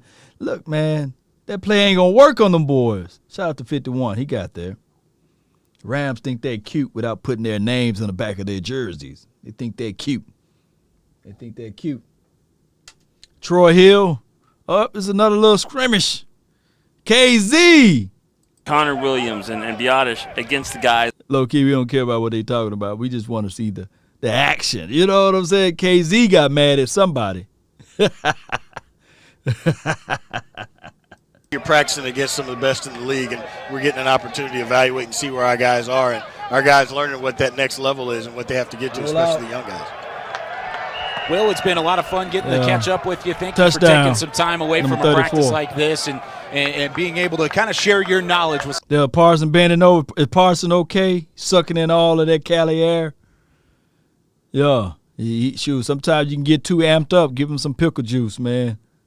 Everything from here on out is team drills. We're starting in the red zone for about 15 minutes here. It is red zone 1v1, or I guess 11 Appreciate v 11, you, I should say. And we're taking another look here at this play. What is this? Where Garrett Gilbert under center, and then there's a completion on the far side. We're having to kind of air traffic control this a little bit back and forth. But what have you guys seen so far? Nick, you got a chance to really up close and personal get a look at practice. What have you seen out of the guys? Well, I didn't see what was going on with the fight. I missed that part, but I did get a chance to get some good look of the team drills there. I mean, CD has the top 7 catches of training camp, but Maurice Kennedy just had the best defensive catch, obviously. You guys saw that, but, I mean, I was right there by that, kind of upset that I didn't get my own camera for the video there. But, I thought the O-line, D-line drills were good. I thought the Cowboys' offensive line did a nice job. Connor Williams especially, he did a really good job in one-on-one against Aaron Donald a couple of times. So that's going to be something they're going to be tested, and I thought in those individual drills they did a nice job. Completion outside to the right. It was Bryce Perkins as the quarterback for the Rams, and he completed it to I believe it. I don't even know. We'll let the Rams throw down. The Rams throw down can take care of that. Well, I was just saying because it was a play on the far side. But you got here's the completion there from Hodges. They play action. Nobody around in the flat there, and it was against the Cowboys' #1 defense. Keona Neal was the first one. Good play by the Rams on that one. Good one. Looked like Cowboys. Caught him in the cookie jar. Ben DiNucci in the top left-hand corner. Lets that one fly to the end zone. Almost picked off by 46. Play defensively for the Rams. And DiNucci's made some throws out here in red zone situations, 4th down situations. Had some tough moments in the preseason opener, but this is great work for him. And it doesn't appear, Nick. Well, before they talk about that ball got to be out and up, not a B line, not a straight line on the outside. Come on, man, got to be out and up. That's a good play in the backfield right there. Good play in the backfield. Watch DiNucci. Oh, it's good right there, putting the ball in the belly of the running back. That's what DiNucci need to do. Yeah. And the little man just keep moving. You wasn't doing that the other day. Just playing. Little man was running, man. Yeah, they're going to show the near pick. Show me the near pick. That's the one I want to show you guys. See. Oh, come on. Top. It was more of what we've seen in Oxnard as opposed to what we've seen when he's in live action. Right here at center there, Connor Williams. That's what we need to hopefully look at. But I mean, he's getting a chance to get some reps here, even though he's with the touchdown at the bottom of the screen. To improve the shotgun snaps and just getting more reps. But he told me after the game he loves it. Connor Williams, I love playing center. And here's a guy in a contract year, and you don't know what his future holds. And he's like, yeah, I'll switch positions. I'll do whatever's needed. So you love the attitude there. Yeah, the more you can do, right? And he's been the left guard and probably will remain there, but can play center as well. That's something they're looking for. Joe Looney moving on and now retiring apparently, so they need somebody to fill in that depth area. Look at Connor Williams, center. A lot of these reps have come with the quarterback under center, which is not a ton of what you get to look at with this offense, but in red zone work, there's no surprise. There you go, Connor. There you go, Connor. Somebody on the defensive end. It was Jonah Williams that Williams was going up against. You know, he the actually hands said inside, the biggest man. thing at center is 90% of it is all pre-snap. It's just figuring out where the guys are going to be. And then he said after you get that snap, then he kind of reverts back to everything else. But he said he's going to figure out a lot. He learns a lot more about the guard Connor might have position found his just by a spot few at snaps center. It's the same thing for Tyler Biotish, who's the penciled in right now as a starter at center. Didn't have as a rookie a full off season. It's so much of being a quarterback at the line of scrimmage pre-snap. You got to make all the adjustments for the line before the ball is snapped there. There you go. Another great look. These are valuable slide out, reps Connor. for a There guy you like go. Connor Williams, who has not played center throughout his career. Got a couple of those looks on Thursday against the Steelers, but still limited in action. He's a starter. And so these are really going to be the best looks you'll see, and especially if he does end up going up against an Aaron Donald. Here's a look back over on field 2. Wow. Peter rolled inside, defense. man. It's something we saw from the Cowboys 95, on Thursday. man. What happened, Brent man? Urban was in there. Van Der Esch in They there ran as over well. you, Bruce man. Kennedy even in the mix. They But kicked him out of the club. Steelers dropped to 2.5 yards per carry on Thursday. Hopefully that's a sign of things to come. That's the number one priority for this defense is stopping the run. Did not do that well enough last year. And really it affected the rest of the defense ball. because play action There you comes go, into Reggie. play, and they just really struggled getting off the field last year, as well as forcing takeaways until down the stretch. That's been the priority. You look at their free agent signings, you look at their draft picks, that's what they're trying to do first. Garrett Gilbert and the first team Garrett offense Gilbert. back out there for the Cowboys. First See team Ty is. Inseki. Yeah, Ty Inseki is out there to the left. Oh, tackle my spot. God. 79. Pollard in at running back. This a is- couple of the, I guess, not so Right. first teamers. Y'all smell Here's a great look 79 at out there. CeeDee Lamb. Man, what camp he is They at go so Lamb. far. They give him an Just a off-man highlight coverage. reel catch. This is when you know the truck knows what they're doing. When you have a split screen on the same field because of what CeeDee Lamb could do, that's the kind of attention you have to pay to number 88. Just get a CD Brandon cam, right? Smith. Seriously, get his, I'm cool get with his that. own camera. Yeah, Sounds put a great to CD me. cam The out thing there. about it is we haven't even seen Amari Cooper out here yet. And not even Dak for a full training camp. This offense is not even full strength at this point. You think about what they KMT, boy, you crazy. Nasuki. Amari Cooper. Oh, my and, goodness. Are you not entertained? Yeah, I mean, are you not entertained? It's so tough to All right, guard all right. against, and especially when this offensive line, gets back intact Yeah. to block for him, like Lyle Collins, and as we see right here, and of course Tyron Smith. But Good it was job, good to see Collins. Lyle the other night, just get a few reps and play, and just kind of Good get job, back in. Collins. I kind of thought they would hold him out. That's but against they big said, boy. "No, if you're ready to play, he needs football. He's been out a long time." He looks really slim, I think, for Lyle Collins' terms. He's not a slim individual by any stretch of the Right. imagination, but compared to some of the shape that he's been in the past, he looks more football ready than I think any other year he's been in the league. Leighton Van Der Esch, too, as we see him, number 55, says he's cut out junk food. He's trying to get rid of junk food, take care of that diet, because he's got a big contract year coming up as well. He got in there on the wide receiver sweep to good. Robert Woods, going from right to left, and Van Der Esch was in there not only to slow down Woods with a nice little hip pump, but he actually made him stop running without tackling him. Here's another look at Lyle Collins and a handoff to Tony Pollard up in the top left-hand part of the screen. Come on, man. Y'all stick to one screen, Back to man. field 2. Jalen Kearse, Jalen Smith getting in there. There's a little extra. Oh, man. Hit him, Z pep him over up, the man. top. That's how it starts. That's how it starts. You get a little extra elbow. It's a little more than professional thud. It's just a Yeah. bit. That's Jalen Kearse before practice, of course. Oh, Kearse free is a agent thumper, though. signee this offseason from Atlanta, going up against his defensive coordinator. Now, they're, of course, not on the same field, but his former defensive coordinator, Raheem Morris, who took over for Dan Quinn in Week 6 of last year in Atlanta, they had a nice little conversation. Him and Keona Neal both had a conversation with Morris. Here's a handoff to Dowdle. Look at Aaron Donald in the backfield. My goodness. Donald He blew got up. there so quick. Whatever play It that was was like he supposed cheated. to be, we may have to take a look at that offensive line again and see who that matchup was. But that's Number the defensive 68. player of the year for you. As Nick told Will, he's a pretty good defensive tackle. pretty good. He's okay. He's all right. 66. Yeah, Conor McGovern. Yeah, Not seeing Zeke in all of these drills. Maybe they're being careful with him in this practice. probably good. You got Conor McGovern in there. Donald was already in the backfield like, hey, what's up, man? What you want to do, man? What you want to do? Who's out there? Oh, okay. Oh, I'm good. Who's that? Conversation with fifth-year head coach Sean McVay. Who number Robert 2 Woods. on There's the LA Rams? 99's out there, though. Let's see if Connor McGovern can redeem himself here. Let's see what Conor going to do. Lob to the Fade! back of the A end fade! zone. Michael I told Gallup y'all! with the grab I told on Darius y'all! Williams. That's 2 for Go Mike. fade all That's 2 day. big catches so far in practice that we've seen. Got both feet down, and Williams, not your average corner. I mean, this is a fourth-year guy that last year That's had what I'm talking 16 about, baby. pass breakups. You get in that Gallup red went over zone, the you top just of fade him it. and made a snag. That was a nice snag. There from you Michael go. Gallup, and Gilbert, something that's that all we you had to haven't do. seen a whole lot through camp.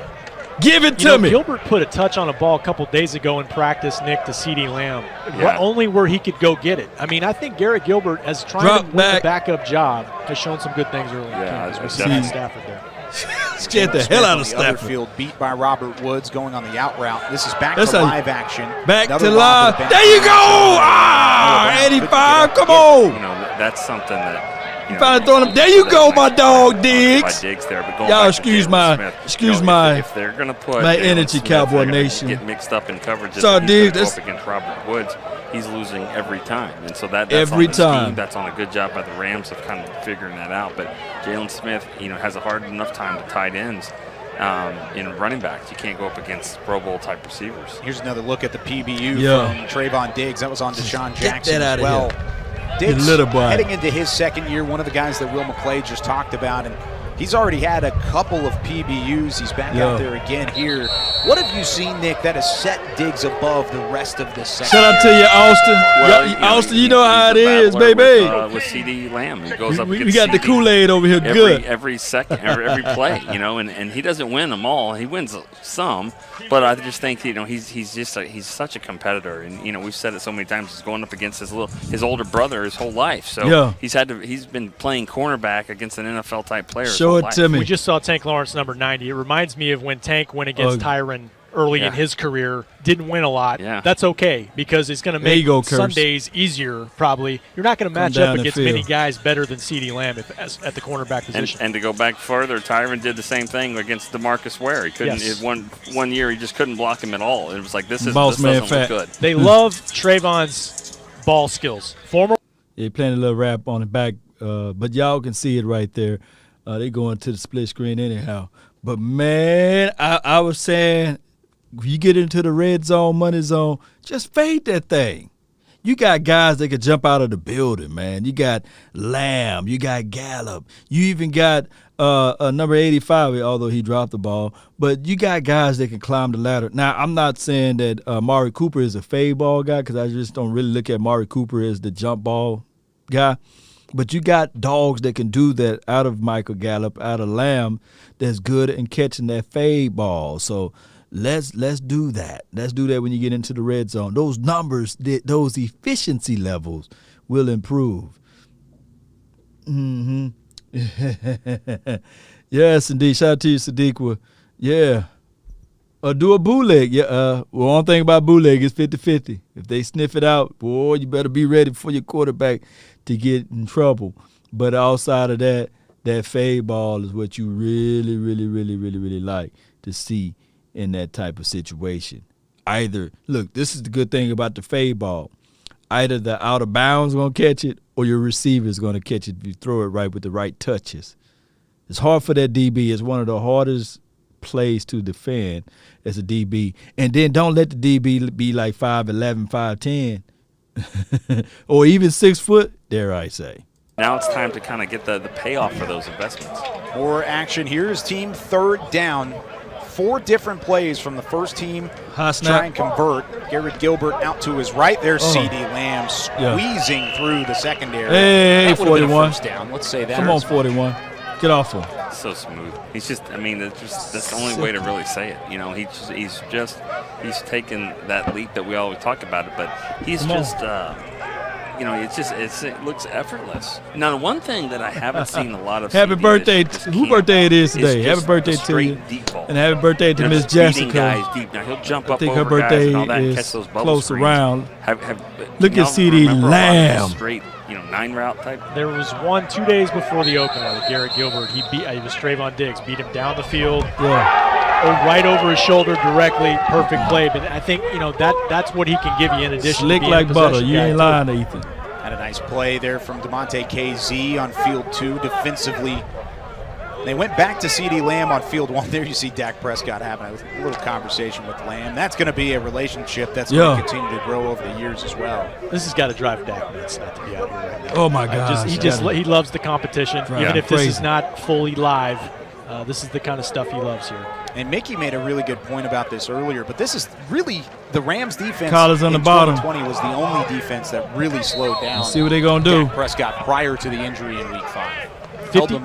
53 sacks a year ago. I mean, we saw those one-on-one drills a minute ago with the Cowboys' offensive line. That's great work. You talk about Aaron Donald, Michael Brockers. Shout out to number 22, though. It's a talented group. Maybe the best in the NFC West. Dak was sacked 3 times in Week 1 last year by this Rams defense. 266 yards through the air and only 1 touchdown. So pretty much held in check before Dak really went off the next 4 games prior to the injury Week 5 against the New York Giants. However, here's La'el Collins. At the bottom. A one-on-one look of him against Just Aaron blow that Donald. up. We want to see that. We don't. Donald we now want to see rushing that at the bottom. off the edge here. Let's see what Collins can do. Garrett Gilbert is back in the shotgun. It looked like Donald got a slow start. Now Gilbert releases it over the middle, completed to CeeDee Lamb.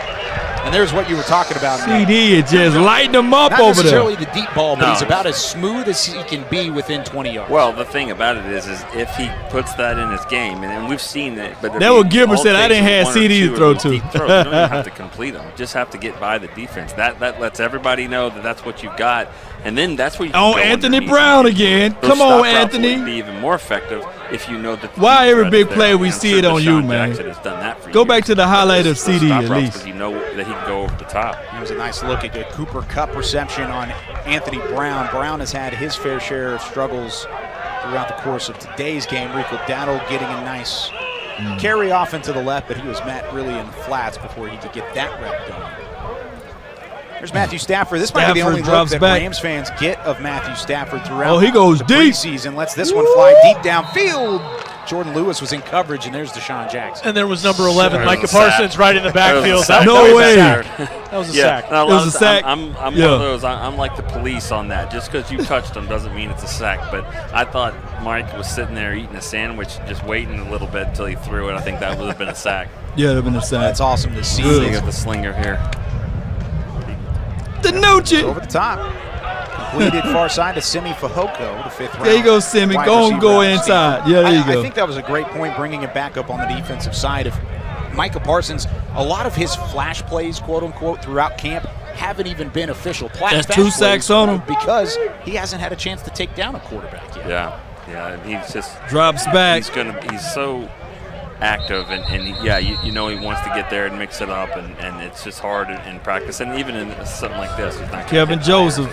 I think week 3, week 4 of this regular season, he's going to absolutely take off. The cameraman is working with us now. Early games that might not be exactly what we think. Yeah. I bet you by mid-season he is going to be just, I think a defensive rookie of the year candidate. I think he'll be mixed in there. I just think he's just such just kind of a well-oiled machine. I mean, he really is, and it's going amazing. Talking to his coach. There you go. There he is talking to George Edwards, senior defensive assistant, helping with the linebackers, and he's always talking to either George or Dan Quinn, somebody about everything that's on his plate. And we mentioned his coverage earlier. That may be the one thing coming out of college where he could really work on that. But the pass rush that we just saw, that's the kind of impact stuff he could do definitely right off the bat. Almost picked off. He almost throws that one for an interception. Chris Garrett came over the middle and knocked that one away. And you like the initial rollout and the confidence of Ben DiNucci to get mobile and kind of go to the sideline, but you got to make a better throw. Yeah, I turned my head to see it kind of from the end zone view, and as he's rolling right, I'm like, don't throw it, don't throw it. I think Parsons is okay. Of course. He's just trying to get everything going. going. A lot of people, but you said it was almost Parsons intercepted. Okay. Almost intercepted. Usually when they roll out like that, not a lot of great things happen unless you're Joe Montana. All right. That's a good point. I think he was throwing he was throwing it away anyways. Zach Martin, La'el Collins on the offensive line, to the cameraman for Michael Gallup.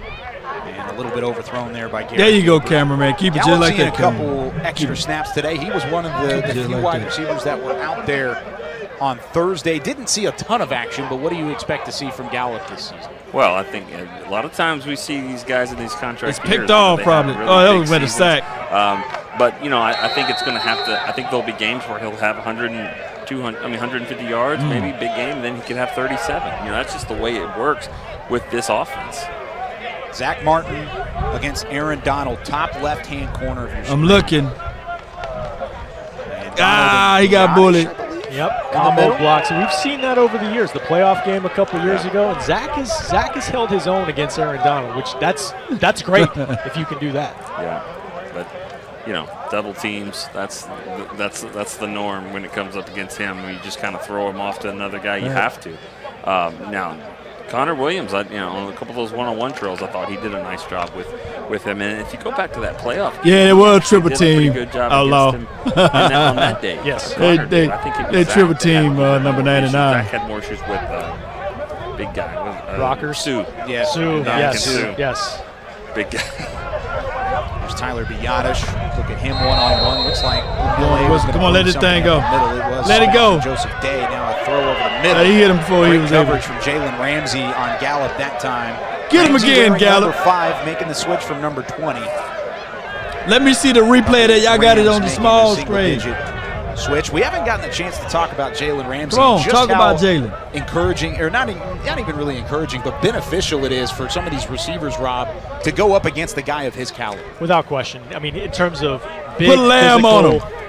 In your face. There you go. Go with really lamb side it. There you go. Receiver, he fits that bill. And there was question coming out: is he a corner? Is he a safety? That was part of the discussion in 2016. Don't split it, man. Just keep it on Ramsey right now. Zeke. It's worked out well for every team that's had Jalen. Let him play. Zeke as well here in Dallas. And they called that play dead before it was completed to Gallup. Ramsey didn't even move, and he was still kind of in coverage. There's Randy Gregory. Got a chance to talk to Randy beforehand. Here's another look of his last play. I got stood up that time. Both him and Odigizua held in check, but he said his dad's in attendance, sitting in the VIP section. He said, "Hey, I've got to have a good practice. My dad's watching." Yeah. Nick and I were here in 2015 when he was a rookie. It was a joint practice with the Rams that ended early, but it was. But his body, the way he looks now, there going. In terms that of back pedal looks so good. The he's added, the weight he's added, he looks like a different player out here in his whatever is going to be his 6th season in the NFL. Yeah, I mean, McKeon with the catch. Yeah, I mean, he's had a lot of stops and goes. Is that McEwen with a nice catch? Well, he's certainly having a good camp in preseason. But yeah, back to Gregory. I think that you're right. I mean, he's just matured so much. It seems like both as a player, but also you hope as a person as well. And he just seems very humbled at this. Yeah, McKeon made this team the Reaper. And I love the fact that he says, I think he made this team. I haven't done anything. I mean, I have a contract year coming I haven't done. I'll take McKeon over Sprinkles right now. I'll go with Jarwin, Schultz, and McKeon, and let Sprinkles just leave Sprinkles everywhere. They tripping though. Is now apt to get the latest news and analysis throughout training camp and the season. Download now on Amazon Fire, Roku, and Apple TV. We're going to step aside more. About to step aside for a quick second, yeah. But yeah, give me the Schultz, Jarwin, and then give me the McKeon, because I ain't really seeing too much out of Sprinkles. And it could be because of the quarterback just don't know how to throw it to him, or it just could be just he is what he is. B.D. Gray said, "Rest in peace, Sprinkle." Yeah, McKeon can block though. That's what they said. They'll be right back. If you see that right there, Captain, they'll be right back. I need me one of those backdrops to say, "Hey, I'll be right back," brought to you by American Airlines or something like that. But you guys get the picture, man. So far, those fade balls in the end zone, that was dope. I know it might be circulating through Twitter right now. You probably go to Twitter and check those things out. As a matter of fact, let me check it out. Let's see if we can go check this thing out, because I know they put it on there. Let me see the people that normally post that, Yeah, I know it's circulating through Twitter. Yeah. No, that's the Hard Knocks. That's the game. Okay. They didn't put it out there yet. Okay. Good. Cowboy Nation. American Airlines. Yeah, Austin. I'll be right back. Go grab you some coffee, ADN. Appreciate you, man. Connor Williams did okay. All right. Hey, don't sleep on number 60. They better figure out a way to put him and keep him on a roster. Who keep getting their butt whooped? Is that 68? Who's 68? Yeah, who's 68? AB.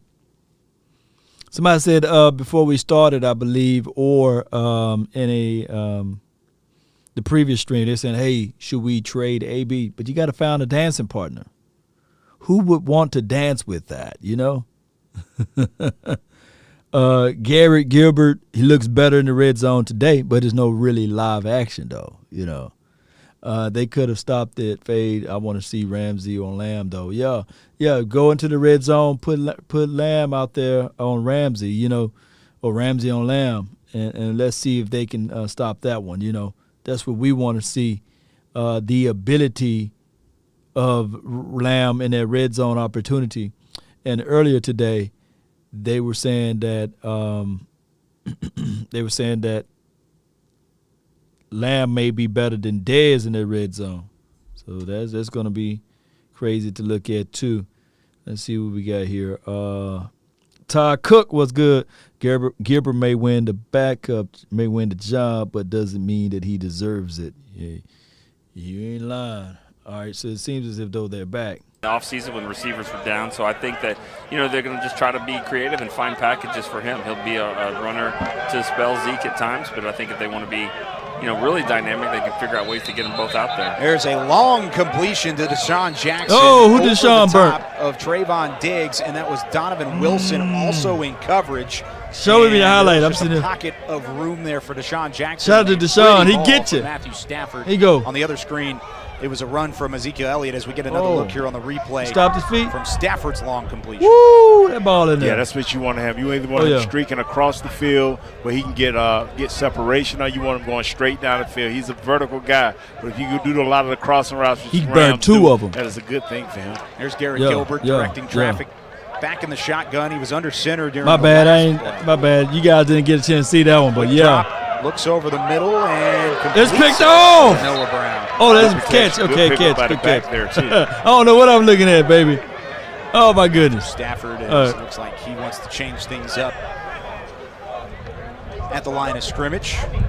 Stafford having a conversation with his head coach as we take another look at the Noah Brown reception. Yes. The back came up there, got a good block. Let me see if I can rewind that ball might have been tipped at at the line as well. Yeah. Noah Brown trying to make this team. Noah Brown made it. A couple good practices put together. Had a nice day the other day against the Steelers as well. Gilbert under center. And he's been quick. It would have killed him. Rico Dowdle on the carry. If there was a live play there, he would have been dead. Line of scrimmage by Kenny Young. So was that Connor at the center? No. It was Connor Williams at center. If there was a real play, they'd have been playing. This is in there. This is the first team O-line. First team O-line? As much the first team as you're going to get, other than Dak and Amari Cooper. And Amari Cooper, because Zeke's out there. Shout out to you, Sadiq, as well. Jarwin, yeah. All right, let's see what Garrett Gilbert gonna do. Hand off to Zeke. He wants to go to the left side. There you go. To the corner. There you see some of the explosiveness from Zeke. That is explosive. 20 pounds less will do to you. Yes, it will. Do you believe that, Nick? Do you believe that he's 20 pounds lighter? Yeah, he's about 20 pounds. Yeah. Yes. I don't think he's. 20. He's lighter. He doesn't look 20 pounds lighter to me, but I mean, still, it can be a difference of, you know, even 10 to 12 can be a difference for him. It's just all about, you got to be agile and quick, and you know, I just think for him, his confidence has got to get back to where it was before, and that shouldn't be a hard thing with him. But I do think he's going to be running with that swag that we saw in his career. Got a good look at the run defense from the Cowboys going up against the Rams, and Justin Hamilton with a nice stop at the line of scrimmage, or at least a contact with the running back. Stafford with a handoff to Henderson, and then offsides on the top left-hand corner. I see number 11 back out there, so ain't nothing wrong with him. Two fields, Cowboys offense on field 1. That's the closest to the fans here in Oxnard. And then here's field number 2 with the defense Henderson, the running back one, met quickly by Keona Neal, who threw a shoulder into Henderson.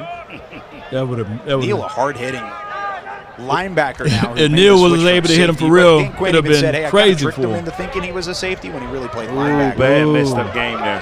Could have been a sack. Yeah, could have been. That was a sack. That was a sack right there. A bad game right there between your right guard and right tackle there. Yeah. Guards, man, picked off the tackle and freed up the end to get to the inside. There's Henderson. He had a huge hole that time. Untouched all the way down to about the 10-yard line. I ain't talking about the chicken. At the 45. Henderson squeezed right in there. Good run by him. Basically moved the ball down the field for both teams. That ain't good. Exactly what Mike McCarthy burst right through there. He got some juice. You want to see from guys like Garrett Gilbert. You want to see an opportunity to move the ball. Now it is Connor Williams in it. Connor Williams at center. Zach Martin to his right. Brandon Knight is the right tackle. One screen, man. What y'all doing?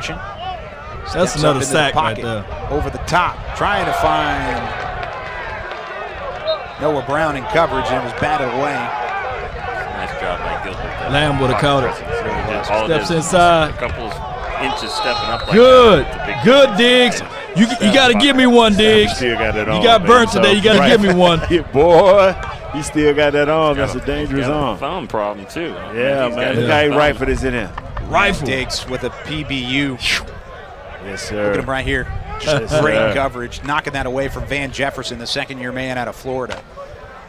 Those are two second-year guys, both drafted in the second round last year. Jefferson taking just a couple spots after Trayvon Diggs. Diggs went at 51. Jefferson went at 57.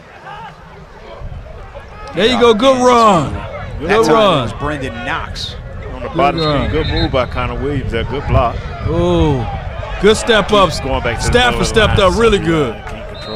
Good drop by number one. One, you played, and two, AB was burnt. The God save you, AB. Number one just got some horrible hands. Automatically go there when you're watching a game. Yeah. You know, Deion say your middle soft anyway. So who's number one on the? Whenever we're watching games together, who's number one on the LA Rams? He burned Diggs. I mean, he burned AB. Yeah. That's okay. But I'm glad he dropped people out there that just follow the ball, so you got to have Nate tell you who had the block. That's a sack. A little sidearm completion to Jeremy Sprinkle. That time, the sidearm cut right off. That's when you need it. Sidearm wanted. I thought that was a sack. When you look up and you see Justin Lawler just barreling down on you, and then it kind of fit it underneath his armpit. A little fancy. All right, 16. Now, that's the one time that you kind of want to see the sidearm. Yeah. Oh, good play, good play, good play. Good play. Well, Reggie Davis plays for the Cowboys. It's Bryce Perkins. I've got two rosters. You're good. Bryce Perkins in at quarterback for the Rams. There's Ben DiNucci in at quarterback for Dallas. Completion inside of 10 yards to. I don't even know cat name. Oh, it's Nick Eubanks. Eubanks, okay. Undrafted free agent out of Michigan. Big man, 47. Yeah, both him, Artavius Lynn, the undrafted free agent out of TCU, and then Jeremy Sprinkle, who, of course, went to Arkansas. And who's number two? For a couple of years. If D-Jack is number one, who's number two on the Rams? But right now, it looks like a three-man race in that category with, of course, Blake Jarwin making his return, Dalton Schultz after his 2020 season. Ooh, get that number 9 for your mouth. Smith, and he thought about swiping. Didn't swipe. He thought about it. He made a play, and then he pretended he was going to swipe and then didn't do it. I wonder if rest in peace to the swipe. Watch this. We'll see it again. He got in here, blew up the play. Perfect read from Jalen. Watch. Like number 99 Hamilton got a quick. He ain't swiping no more. Did you see the fake? Yeah, he just, rest in peace to the swipe. It was a nice play. I was watching the other field. Shout out to Jalen, though. He had a nice throw. It was a drop from over the middle by Mitchell. Oh, man, what's going on with him, though? He's moving kind of awkward. Going back to that. Oh, Knox met in the backfield. 92. That's a big boy, number 92. Williams was all up in his grill, back behind the line of scrimmage. Don't keep running. Knox, the undrafted free agent from Robert Woods, number 2. Okay, appreciate you. Appreciate y'all. So far, Nate, man. when you did this, you guys might have already talked about this. When you practice against other teams, how do you get told, hey, no fights? But how do you kind of balance that when it's like, well, just let Kevin Gogan do all the fighting. Yeah. They told Kevin Jimmy Woods used to grab Gogan's face mask before practice. No fighting, Kevin. One series in. Kevin's over there fighting Coach. So, especially against the Raiders. Gogan might have been the only player I've ever seen in a fight in October. Right. So, if that's going to happen, they're always going to fight. Yeah, he was going to fight, man. And reports are coming out about the little scuffle we had earlier in practice, and it looked like it was Aaron Donald and set by Steele. Connor Williams. Wow. Like you said, that is perfect. Aaron Donald and Connor Williams? Wow. What have you seen, Nate, talking offensive line That from was a Terrence fight. Steele There heading you into go. year number 2 after he was put into really emergency duty a year ago? He's a guy, man. He rebuilt his body a little bit. He looks a little bit different. He looks a little bit stronger. But he still has to get arm strength. He still has to bring a punch. And if he can get confidence in his punch, Terrence strength Steele. to come, a lot of times he just lays his arms out there. Look how long them things are, man. If he just ever just take in his mind to get his timing, bend a little bit more at the knees, and put them hands in the middle of a chest or to the nearest point, he'll be. Hey, you can't get around him. But you gotta He's have knee long bend everywhere. He's don't what got no knee Coach bend. McCarthy wants, but he's got to get confidence and believe in his strength. Big Former Nate. Steelers You got backup no knee Duck bend. Hodges back out there at quarterback for the Rams. They still didn't take that Kyle 33 Collins off back that in at kid. right tackle. Tyler Biadasz at center. Good set. Go outside. Tony Pollard, who has some blockers. Able Tony to get to the Pollard. near sideline. Tiptoes his way down right in front of our camera operator. Oh, and there's Oh, some. there you go. There you some go. punch Get thrown. down. No, get down. Get down. Look at it. Don't It was punch me in my 41. face. 41. Kenny Young Yeah. came over the top of Pollard and threw hands Come into on. the face mask. Pollard with a reaction and a great job from whoever Come was on. around him to slow down Pollard, because that could have turned into something big. This is Sparta! Are you not entertained? Come on. Are you not entertained? If you're going to throw punches, stay in there. Don't punch and run like that. Don't punch and That run. ain't a counter Fight. punch, Well, bro. I mean, that was a run punch. Show it to me. Show it to me. Look at this, man. Little extra. Come on, man. Yeah. He's for real. holding. He's holding. Right. Let him go. Little Oh, shove. come and that on. was- Come that's on. A full closed fist punch. And Sean McVay getting in the middle Sean of it. McVay, Jalen run over Ramsey him. was there. Get out of the way. This is Sparta! Stop your own guy. Yeah, There that you never go. works that way. That I never was about to works say, that way. I don't know if that I might ever have works. looked at it and said, okay, from a size standpoint, Yeah. who do I have a shot at maybe stopping? Right. Maybe Pollard. I'm more worried about, was that our camera guy that got hit like that? That's Yeah, what I I think saw. so. Yeah, that's our guy. It might have been Alex Lilly down there, who does a great job Yeah. with the handheld. He's hanging in there. Sure, we'll hear about that later. Oh, I'm Yeah, we're sure. going to hear about it. Rico Dowdle with a run. There was a incompletion far side. Diggs was in the vicinity on Yep. the defensive field. Sean McVay so little, huh? Lots of great reps. Sean back McVay and like a little forth. baby We've running got out there. about 18 minutes left or so of Come what has on. been a really complete practice. Nate, you mentioned it earlier. I thought you had a great point of saying it has been, outside of a couple scuffles, Yes, it's been a clean practice, and it's been a very productive one at that. definitely, because you need Come to on, see give me a players getting touchdown, reps. man. You Give need me a to see where these touchdown. young guys at, where a guy like Lyle Collins was sitting at the right tackle right there. Let's see where he's at. Let's see, can he get through a practice, continue to bend his hip, continue to bend his knees, to get through this thing. Same with Smith. We want to see They gonna these guys fight. They gonna bend. fight We for wanna his see these over, guys man. hit. We want to see them against other gonna fight people. again You know for his who your over. people are. Gregory knows Tyron Smith, so they know each other's moves. But these guys they're rushing against now, the Williams of the world, the Floyds of the world. Coach Newman, I bring see a you, different man. game Yeah. at a different speed. It's like we just saw that number 41. What he tried to do Kenny that. Young? Yeah. Yeah. So Come on, keep it on one camera, man. Keep it on one can't camera. afford to let you guard now. And believe me, coaches are looking at film. They may see something they like here. Or something they don't like at the same time. Goes both ways as there's a handoff to Pollard. There you go, Pollard. Untouched. Line again. Definitely well blocked. There you And then go. a sack from Osa Odigizua on the other side. So back-to-back plays Yes. on both fields going in Odigizua, favor of the Cowboys. Osa. Gregory really set Man, the edge. and these Osa boys Odigizua getting took ready advantage. now, Right baby. about that. I'm Gregory ready for did a some nice job. Arizona football now. That's what we'll go back to the offensive side here. Oh, look at this. Great Whoop, block whoop. here. I think No that one is circles the I wagon. believe so.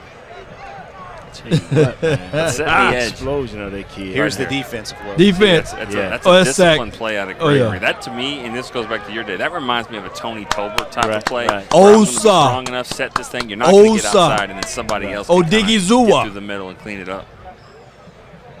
Gilbert Osa back in the shotgun. Odigizua. Lyle Collins is back out at right tackle. That's significant. You might hear me say that a couple times. It's because Keeping your He's stand. getting valuable reps. Yeah, he didn't say it last year. No, not at all. There's Zeke catching the edge on the counter. So Zeke was probably, I'm saying Zeke was closer to 240. You saying he was closer to 235? No. 220, man. No, I was just thinking he's the pads and everything. He's still so bulky. Yeah. But it's all catch, about good the catch. movement, and the movement looks better. So Yes. I mean, you can be 290 as long as you can move. It doesn't matter to me. Who you talking to? I'm just saying. Yeah, I was 330. Right. But you probably said, okay, Jimmy. To me, does it matter? No, that was Jimmy's over me. As long as you come Zeke in fast and move, right you're now, gonna be yeah. all right Right. with me. I mean, But that was he a trying to pretty re-up on what Tony average run Pollard for just Zeke. did. I Still feel got you. about 9 yards out of it. Here's Deep. a long throw for Garrett Gilbert trying to find Cedric Wilson. Come on, Ceddy. Good coverage from the Rams, but I thought Wilson might have had a step. Yeah, I think you got to be more aggressive there. You Yes, sir. got to go up and get it. I think he was just thinking he was out there running pitch and catch. I mean, that corners knocked the ball out too. I think that's one you got to go get it. Play action from Stafford. He'll step up into the pocket, lets it fly near side to Cooper Kupp, who is chased down by Jalen Smith and Darian Thompson. You said It's good ground covered there by Jalen Jalen's had probably the best practice that I've seen today. Cedric- that he's had throughout Oxnard. I think so. Cedric Which is did good, beat him, 'cause, though. I mean, the energy's high, and this is what you want. You want people to be gamers. If he's going to have his best one, it should be today. Absolutely. Oh. And Rico Dowdle met by the reigning defensive player of the year, Aaron Donald. My goodness. in real life, that's what we've He's been a playing. treat to watch, but you wish he was on your team a little bit more than maybe the other. Hey, in real life, we'd have been burying Rico. Oh my gosh, Aaron Donald, man. Unstoppable. There's Can we get Aaron Donald on this team? Who That would have been crazy. in your day? No one. This Aaron is Donald unique, just man. nasty, man. The closest thing I've seen. Talking about Aaron Donald. Yeah, Aaron I wanna Donald. clarify close that. was Jerome Brown, but Jerome Brown didn't have the quickness these Yeah. guys has. Yeah. At the size that he's at. Yeah. Yeah, so Aaron Donald on the Rams He side. a cheat code. Aaron That's their Donald's guy. a cheat code. Might have a new one for the Cowboys, the new guy, I should say. There's Micah Parsons, and that's exactly who I was alluding to. Yeah. Come on, Cowboys Parsons. rookie, drafted 12th overall. Here he goes back in coverage.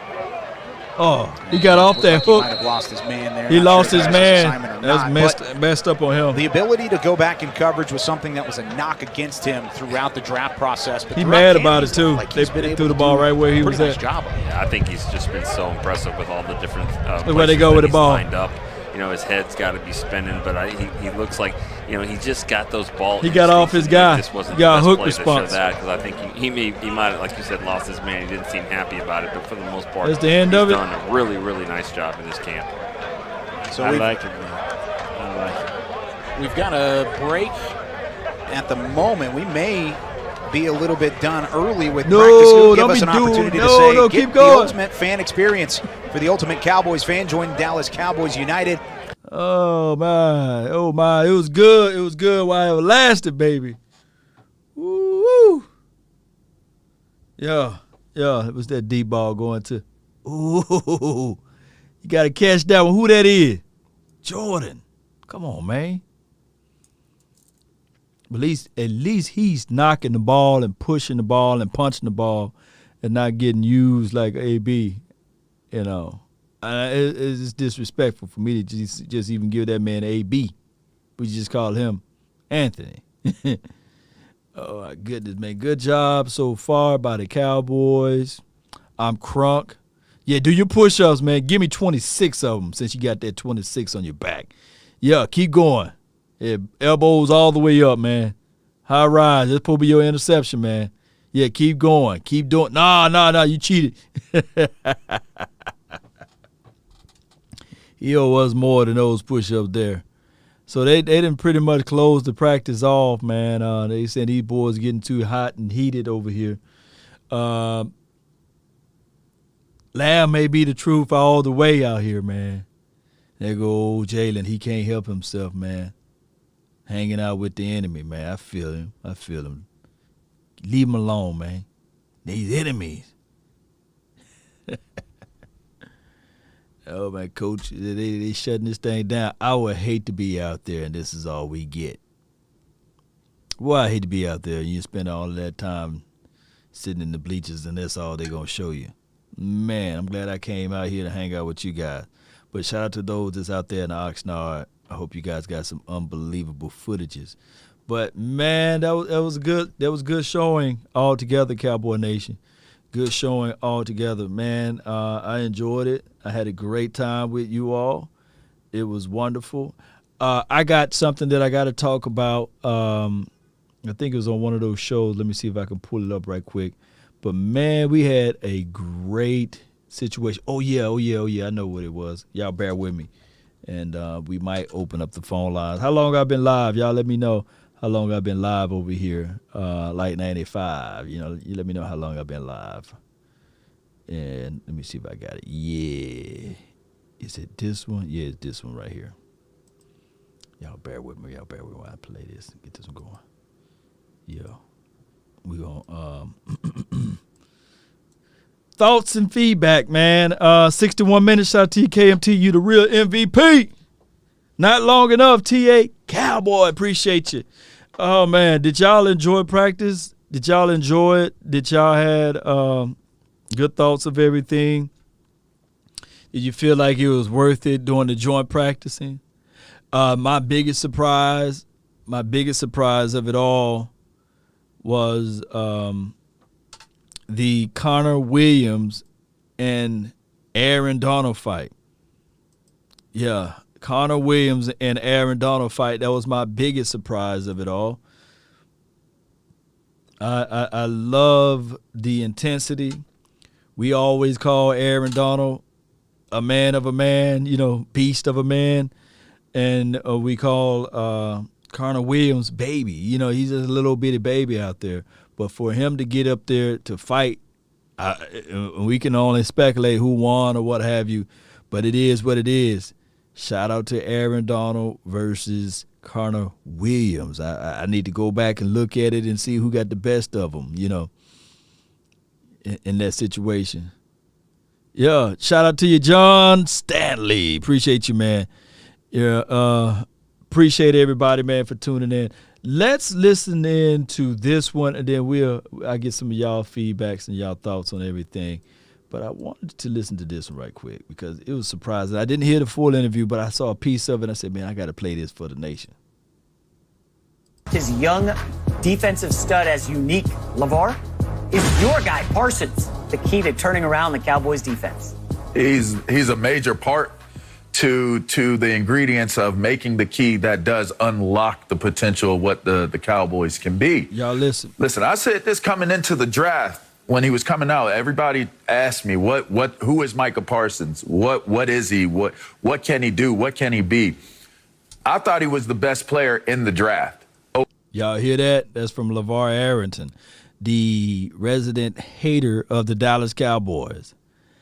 That goes a long way, not a short way. And I said, man, before I listen to the rest of the interview, let me just play it live. Y'all know how I do this thing, right? And I said, let me just play this thing live so that everybody can listen to what he had to say about that, So that is crazy. You are the only participant in the conference. The recording has started. Yeah, y'all bear with me while I'm setting it up. Let's listen to what they have to say. Overall, not because of my connection and relation to him, because I know what his capabilities are. I said this, I made a bold proclamation on the show yesterday, and I saw a couple people picked up on it. I said it's the best football player I've seen since I played with Sean Taylor.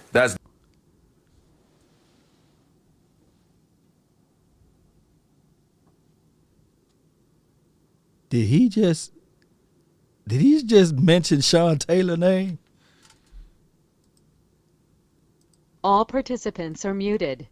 Oh my gosh, let me see. Did he just mention Sean Taylor's name? Is he smoking? Is he Oh my goodness. Smoke weed every day. Woo. Or he telling the truth, man. Parson did made some plays today. But man, don't y'all know how deep that is though, Cowboy Nation? Let me see if I can put that phone line for your mind up, man, while I'm setting up the house over here. Wowzers, that. Let me rewind so I can make sure my mind is straight. Parsons. What is he? What can he do? What can he be?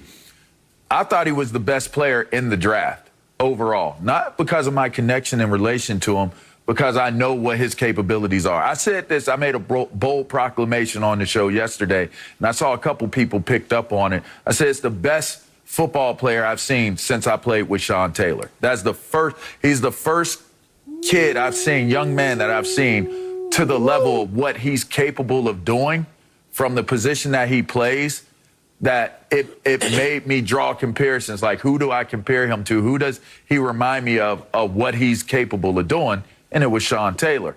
Reason why, it's like Sean plays safety, Micah plays linebacker, but when you think about the things that Sean Taylor was able to do, Sean Taylor could play safety, both safety positions, both strong and free. He can cover like a free. He can hit you like a bag of bricks like a strong. He can get in the box like a strong and play like a linebacker, or he can get out and play coverage. He can do all of those things. He was so versatile. He was sideline to sideline. When you look at Micah Parsons and what his skill sets are and what his strengths are and what he's capable of doing, it's the same exact thing, except it's the level up and one more level forward. At the linebacking position, he can play all three linebacking spots. He can play on the inside, which means that he can play inside the tackles, make plays with guards, make plays against centers. He can get to the ball carrier, and he is one of the best at navigating and disengaging blockers. He's also able to get sideline to sideline. So if you think about like guys like a Brian Urlacher, who had the ability to be able to run from sideline to sideline from the inside of the defense, he can do all of those things at a Pro Bowl, all-pro level. If you put him on the outsides, strong side, can you set an edge? Can you be a three-down backer at the strong side? It's a different game than the weak side. Weak side, guys, it's more pass-oriented. It's more off the ball. It's more play the run. He can do that. He's quick enough. He's fast enough. His decisiveness in being able to diagnose plays, his ability to antidote he's a different dude. He can cover man-to-man. He can do all those things. He can play on a tight end, man-to-man. He can do what a strong side backer does, which is more dirty work of the defense. It's more almost like an interior lineman, a defensive end added to your defense. But he can run as a defensive end. You can actually, the kid was actually a defensive end in high school. He had to transition out of being a defensive end and move to a linebacker. A lot of what we saw from Pitt State linebacking Micah Parsons was even watered down because they probably couldn't figure out how exactly to use him. This is going to be the biggest key for McCarthy and for Quinn, and Quinn has admitted it as much. How do you use Micah Parsons? You have a strong linebacking core. You have a really, really strong defensive front as well that's coming together. How do you use Micah Parsons exactly? If they crack the code on where to use him and at the times to use him, you should see a really, really special player, a generational player on the defensive side of the ball. So a major key ingredient to if the Dallas Cowboys will have success this year. Man, do you guys got any rebuttals to LeVar or what he's speaking glowingly of Parson there? Man, that's some good stuff. Lamb went off today. There go some highlights that's playing in the back loop over there. Appreciate everybody for tuning in and watching. There will be a full assessment, full observation study from me a little later on today. But, man, this team, if we can stay healthy, man, this thing can go a long way, not a short way, Cowboy Nation. And I like what I'm seeing and I like what I'm hearing from this team, collectively speaking, Cowboy Nation. And this thing is crazy. Pollard and CD is looking good. This is from This Is Us. Yeah, he is looking good out there. This is looking good all the way, Cowboy Nation. So we're looking at everything. Tuning in from Australia. Yeah, Jamie, man, it was a great practice. No injuries from what we can tell, and everybody did a pretty much fairly good job on the offense and on the defensive side. There were some blunders as far as missed assignments and reads as it relates to stopping the run on one of the few plays there. But when we look at everything, oh, my goodness. This defense is going to be good. Yeah, can't get over the interception by Kennedy. Man, he reached back. He got off his man, and that means that he had his eyes on the quarterback and he had his feel on the wide receiver. And when he saw the ball go behind him, he just said, look, this is mine. Apparently, Aaron Donald got 3 sacks. That's not good. BD grade is not good, but that's still a great situation for us. So that's some good stuff, man. I can't wait to see how this thing all unfolds. Let me see if they got anything looping around here on the Twitter of what happened today. Nah, nothing looping around so far. But, man, this team is different. I can't wait for all of the things go through completely and go through it in the right way. And let me see what they're showing right here. Good bat down by number 11. And that's what the guy was talking about earlier. Memphis Mound says, hey, Law, your boy Brown, 30, is done, fam. Yep. Like, show of hands, just off of the sample size, right now, stand on your word, Cowboy Nation. Stand on your heart. Anthony Brown or Maurice Kennedy. He said, David Hellman got some good stuff. Appreciate you, man. Let me go to David Hellman. The Hellman. Yeah. Let me know in the chat box, man. Let me know right now. Like, nah. Oh, he did get a good view of everything.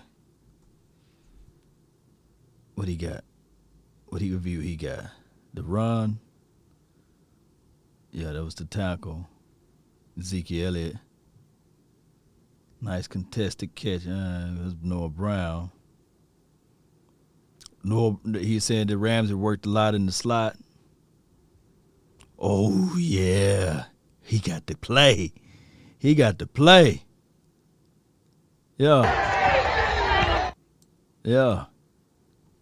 Y'all can't see it. Yeah. Y'all can't see it. Okay. Yeah, he got that play right there. No, I messed it up. Here we go. Y'all just had to squint your eyes. Or go to David Hellman's Twitter page. Yeah, that's that. I'm high pointing the ball. I'm bringing it out of the sky. Just Moss Darius Williams. Darius Williams, get down. Rams get the win totally. Okay. On that one, okay. There goes CD Lamb. You got to zoom all the way in to catch that one. Yeah, there's some good stuff over here, Cowboy Nation. Ooh, he's got some good stuff over here. All right, so let's see what we got in the waiting queue over here. Appreciate everybody for tuning in on the channel. We got the 757.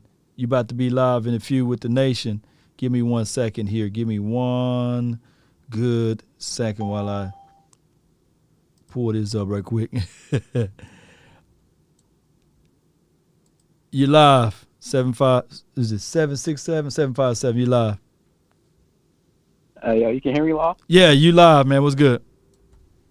All right, yeah, that was a good camp between Dallas and the Cowboys. I really like seeing CD out there looking great, and also Connor Williams out there with Aaron Donald. Oh, yeah, that was some good stuff, man. What number you call? You called a 390-7391 number? Yeah. Appreciate you, man. Thank you, man. You're a troop for that one. I got 2 numbers, and I was trying to figure out which one is the real one. So you called the real one. Okay. Good. So, and the number's at the bottom of the screen for those who want to call in. All right, so what are your other biggest takes away from this training camp or from the first preseason game? I think we did not too bad on defense. Of course, it was a couple plays in the preseason game that we didn't like. Seeing Ben Michi out there and everything, but see some guys. One of my favorite saw Big Bro out there. I really like seeing him out there. Had a couple plays, Sean Wright, and some other guys. So I really like seeing that. In today's practice, I like seeing the O-line out there today. Like seeing Connor Williams hold his own out there was pretty nice to see. Trayvon Diggs had a few pass breakups, so that was nice also. And, of course, CeeDee Lamb. So it's pretty good to see it out here. Can't wait till the regular season. What do you feel about LeVar Arrington putting Michael Parsons in the same breath of Sean Taylor? Is it too soon? I like to be one of the people to wait and see, but I mean, what Michael is showing is definitely a skill set that could be out there for sure and be that guy for us that we talk about for years to come. So I'm excited to see him, especially week 1. We got a great test for him week 1. We got a great test for him week 1, especially playing against Tom Brady, a guy that's been around the football for a long time. But I just look at it like this. The previous preseason game, PFF, if you go by them, Jabril Coxon as well as Parson had the highest grades as relates to the players on the team. So if we can get some of that speed action out there, man, that'll be great. That'll be great to see guys fly around to the ball with speed. Absolutely. After last year especially, it looked a little sluggish out there last year, but to see everyone flying around to the ball, it's very good to see, very refreshing to see, and gives me hope for this season. Yeah. But appreciate you, man, so much for calling in. Let me let some more people jump in. What's your name, fam? Jalen McGill. Jeremy. Appreciate you, man, so much. Jalen? Yeah, Jalen McGill. Jalen, appreciate you, fam. Thank you so much for calling in. All right. It's a good call. Appreciate you, man. Call from the 757. All right, so we got next. Let me pull in the I see you, Lady Jessica, but let me pull in let me just start from here, and we'll work our way back. 915, you're live. Hey, how you doing, brother? Nothing to it, man. It's your world, man. What you got for the show today? Well, this is my first time calling. I love your show. My son watches it every day, and I'm a fan since like 30 years ago. Oh, wow. So I know the Cowboys are looking good in preseason, especially Parsons. And I stay with number 31 instead of the other guy. Maurice Kennedy, yeah. Get A, B out of there and keep Maurice Kennedy. and Jordan Lewis, at least he's making plays on the ball and knocking it out. Maybe, I don't know what it is going with Anthony Brown, but maybe that experiment is just done, in my opinion. Yep, it's time to for number 31, give him a chance. He'll do good. No doubt, man. What's your name again? What's your name again, fam? My name is Joel. Joel. Okay, Joel. Joel. I got you. I'm saving your name in there now, Joel. So what else you got for the show? No, I think the Cowboys can beat that Tom Brady and the Brady bunch. Right. There's a whole bunch of them out there. Say again. Do you think that we can beat the Tampa Bay? Oh yeah, man. Yeah, we can beat Tampa Bay, and they are no one to be in fear of, as long as we continue to fight upfield, make sure that these guys are creating pressure, rip havoc on the quarterback. I think that we can win this game, and especially if our offense can just display a level of where we left off at, as far as when Dak Prescott was throwing 30 points or more. I think that we okay. Yeah, I love the way we started last year and the way we ended it. I mean, the middle, the back part, but I think we got back on track the last 3 games. Right. And if we can continue with that kind of intensity that we were playing, even though we lost against the Giants, but if we can keep up that same intensity this year, we'll be all right. We'll be better this year. No doubt, man. You got a lot of people calling in. Appreciate you, Joel. You have a good one, fam. Thank you so much for the show, for calling into the show. Bye. God bless you. Amen to that one. Shout out to Joel, man. Lady Jessica, you live like 95. What you got for the well, I think this is Lady Jessica. Who this is? 409? Hey. Okay, no. This you? Yes, Milo. Okay, good. Okay, yeah, they had a little snafu there. What you got for the show, lady? What I got for the show, hi, everybody. Stay positive, PVO. Hey, our boys got this, man. This preseason, y'all doubted Michael Parsons. Y'all doubted everybody that they picked because they didn't pick who y'all wanted them to pick. Now y'all see you put your foot in your own mouth. How about that? And like I said, don't count out people. The one that you count out going to be the one that show up and show out. I told y'all that. All our boys got to do now is watch that film, get in their playbook, and work on outside on that field, practice time. Go put in that work. Put in that time, same thing, one heartbeat, one team, one sound, working together as one, and we can beat every team that we play. That's all I got to say. Quit doubting our team. This is not 2020. This is 2021, 2022. So quit all of that living in the past. If you keep living in the past, how can you get to your future? The Bible tells us not to put our hand to the plow and look back. And he tells us that for a reason. So if you're going to keep on looking back and putting your hand to the plow and looking back, you're never going to get to your future. So come on, people. Stop thinking negative. You got to live your life like God say. What you want to see, say what you want to see, and you will see what you want to. What you say you want to see. You got to put that time in. Like Allah say, if you want to work, you want it, you got to get out there and work for it. Yes, indeed. That's all I got. When is your birthday? When is your birthday? Monday. Monday. Yes, Okay. 8-9. And 9. Okay, I'm saying happy birthday to you today. But just in case, happy birthday to you today. Just in case, you know. Yes. Appreciate you so much. That's what I said. Birthday weekend. I know it's other people trying to get in. I don't want to hold up nobody. But all I got to say, y'all stay positive and quit putting your hand to the plow and looking back. You got to move forward. So get to your future. You got to work for it, baby. Yes, indeed. You're not going to go on nobody's job and be lazy if you want to prosper. How do you think the person gets to be CEO? They put in their time. They put in their work to get there. So that's what y'all got to do in life, period. And that's what our boys need to do.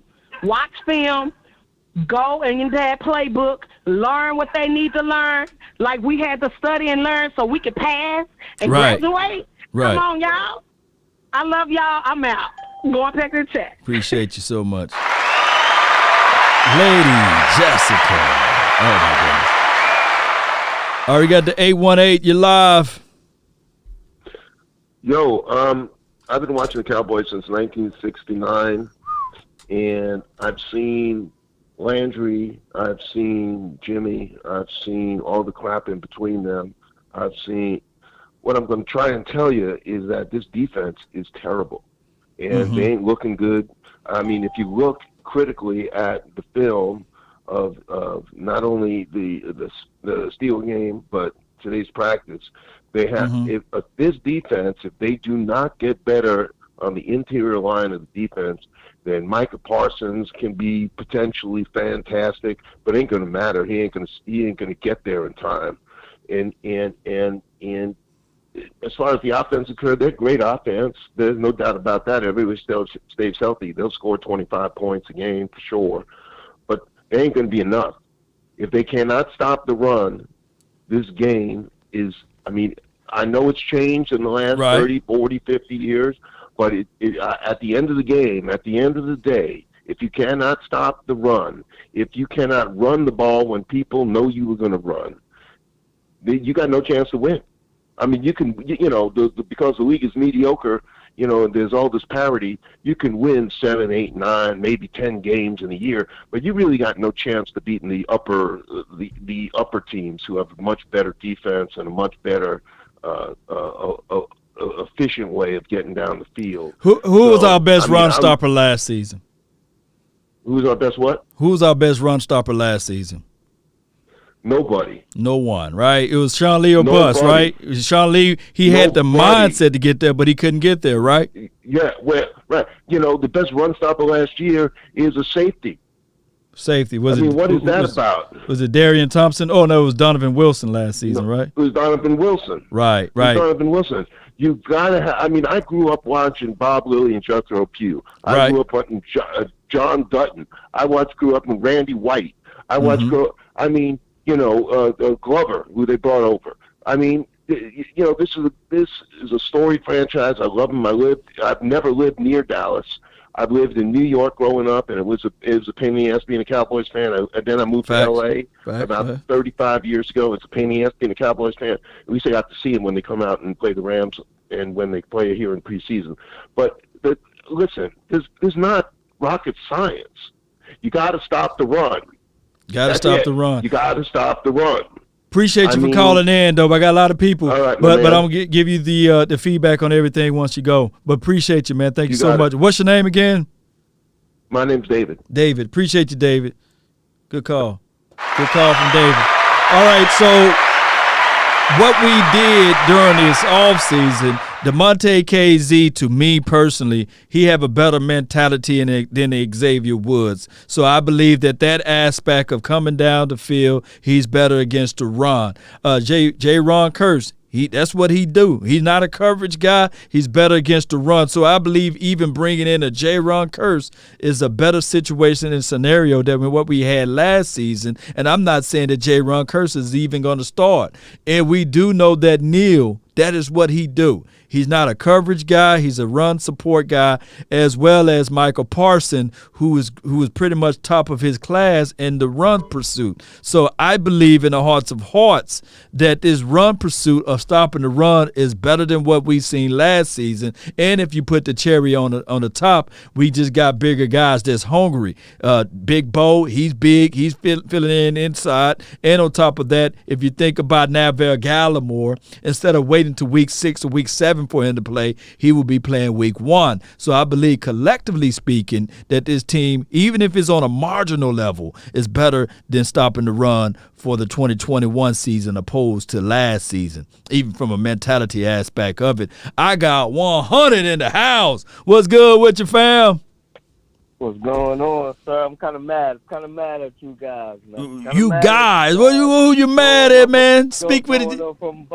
From Bob's stream, I called in, but he had to get to his UFC stuff, so he couldn't get to the phone. I'm mad at you guys disrespecting Dez like that, man. Dez did not have an Amari Cooper, okay, the route running technician to help him out in his rookie year to expand his route tree. Okay? Dez didn't have that. Okay, so stop disrespecting Dad, talking about how CD is this. The CD a bad boy, don't get me wrong.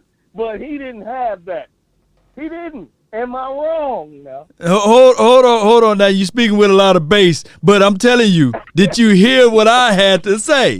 I said, hold on, pump the brakes. That's Mr. TD. Hey, nobody got more touchdowns than Desmond Bryant. Nobody that ever put on that silver and blue. But I feel you what you're saying, and then they try to bring Jason Witten back so he can get that record, but Jason Witten, his hands, as the father's hands was here go. And Jason Witten's hands could never extend. But I feel what Foots had to say. I feel what Vach had to say. And I just look at it like this, man. I'm not going to be disrespectful to Dez Bryant throwing up that X. But I can tell you that CeeDee Lamb today, woo, they didn't want nothing with him. They're like, hey, don't put 5 on him. Don't put 5 on him right now. No. Don't call 5. Say that matchup. They want to say that. Yeah. Now it's like, yeah. Don't get me wrong. CD is a bad boy, man. I'm telling you right now. And another thing that Dez did not have that CD got. He don't got Namari. He don't got a Gallup. That's demanding double team. Facts. It was all about Dez. You knew it. It was Dez or bust, man. You had a younger Jason Witten, but it was like Dez and Terrence. Was it what's the guy name?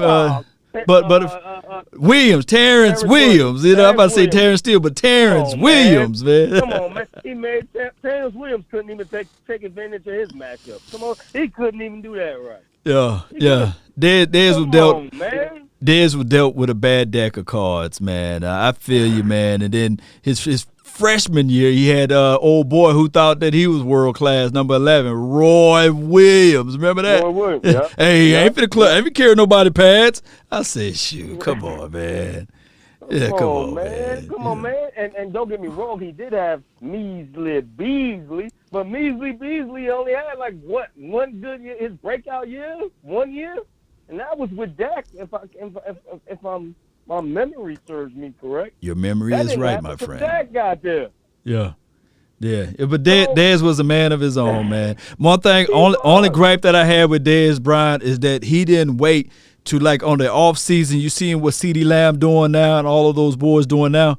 He didn't do that until his latter part. You know, he didn't work with D-Rob his rookie year, his sophomore year, and his, you know, because he was just naturally better than everybody, you know. Well, what I'm saying is he didn't have that encouragement. CCCD, he looked up to them boys.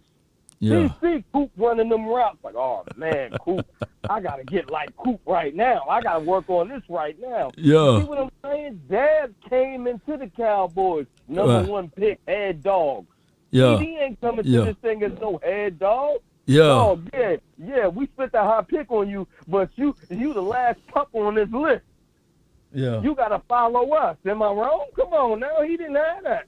Facts. But we'll find out, man, what this season entails, man. I just can't wait to see it, man. Me neither. Amari Cooper, a lot of people sleeping on Amari Cooper still, but I can't wait for Amari Cooper. He just sitting back there salivating. And then you got CeeDee Lamb, you got Michael Gallup. Today, Michael Gallup proved to everybody, throw the fade ball. Doing this thing too. Throw the fade ball. He showed up too. Showed up too. And I think our wide receivers, we're a little bit deep now. Don't forget about the come on. We're a little bit deep now in the wide receiver. You take those three off. I don't think it's a drop off, but I don't think it's not drastic. Yeah. It won't be drastic now. They'll catch some passes out there. And don't forget about that tight end now. Woo! I ain't worried about the offense.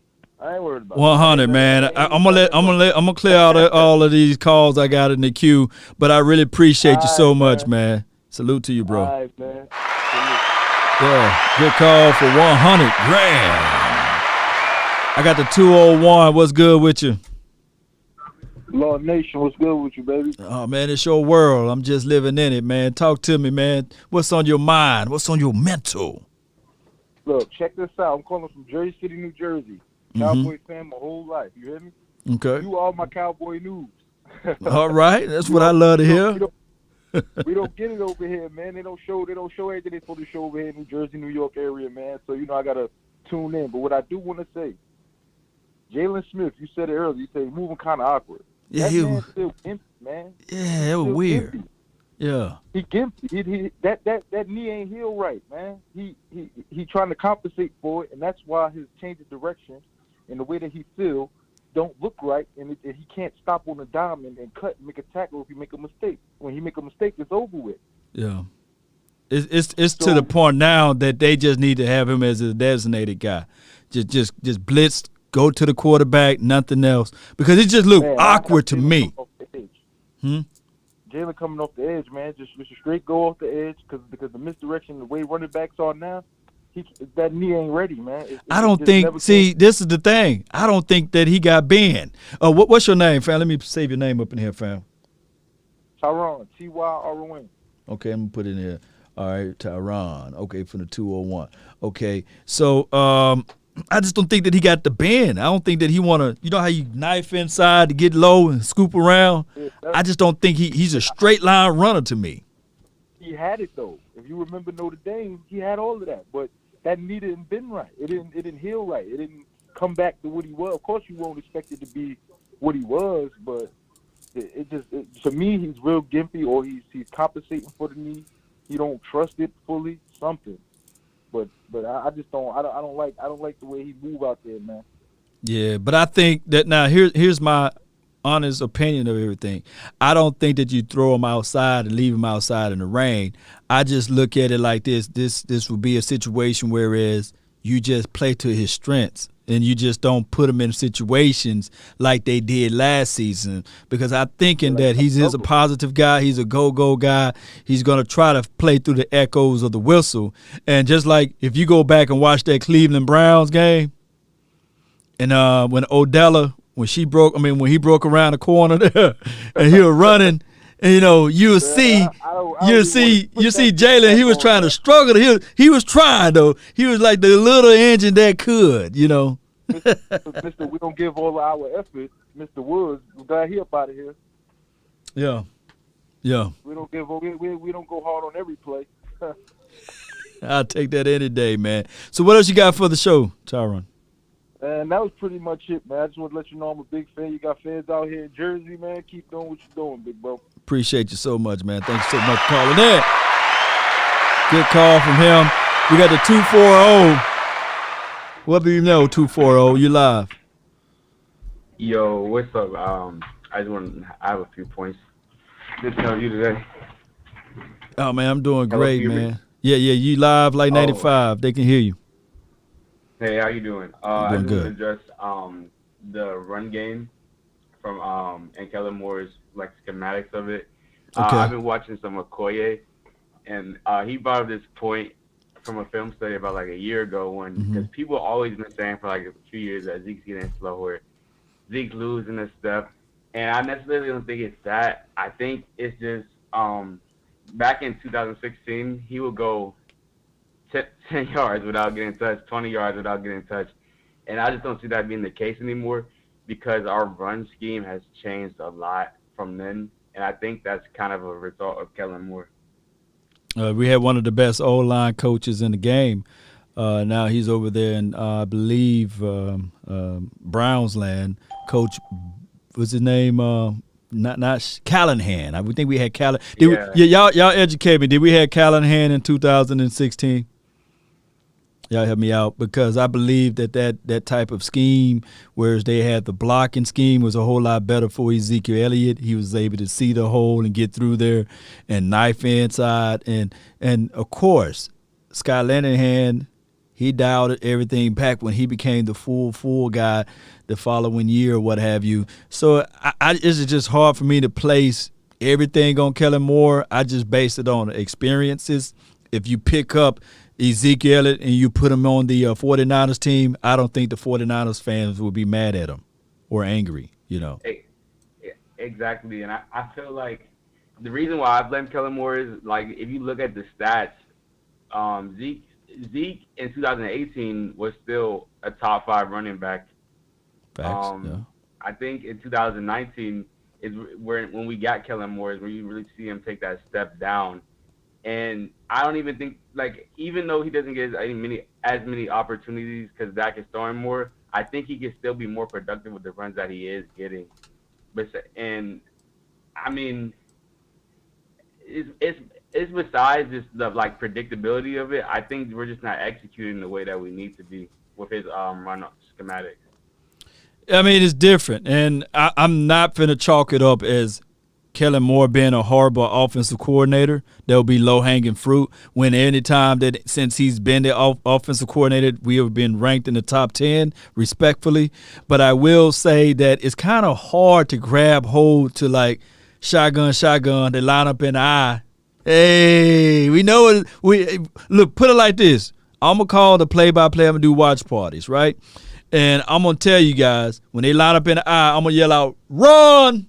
I'm going to yell it out, and I'm a couple of miles away from the stadium. So if I can see it sitting down in my chair, then I know for sure that the opposing teams know what the opposition is trying to do when they line up in I. I would like for Kellen Moore to throw out of it. I like for him to get creative in some of his pro sets, and that's just it. But sometimes it's hard for young offensive coordinators to get on that page of, okay, now we playing chess and no longer playing checkers. Yeah, and I just want to address like the defensive line, and somebody made a point earlier about like how our defensive line it's not how it used to be. We don't like fight with the same toughness as it used to back in the day. And I think like that.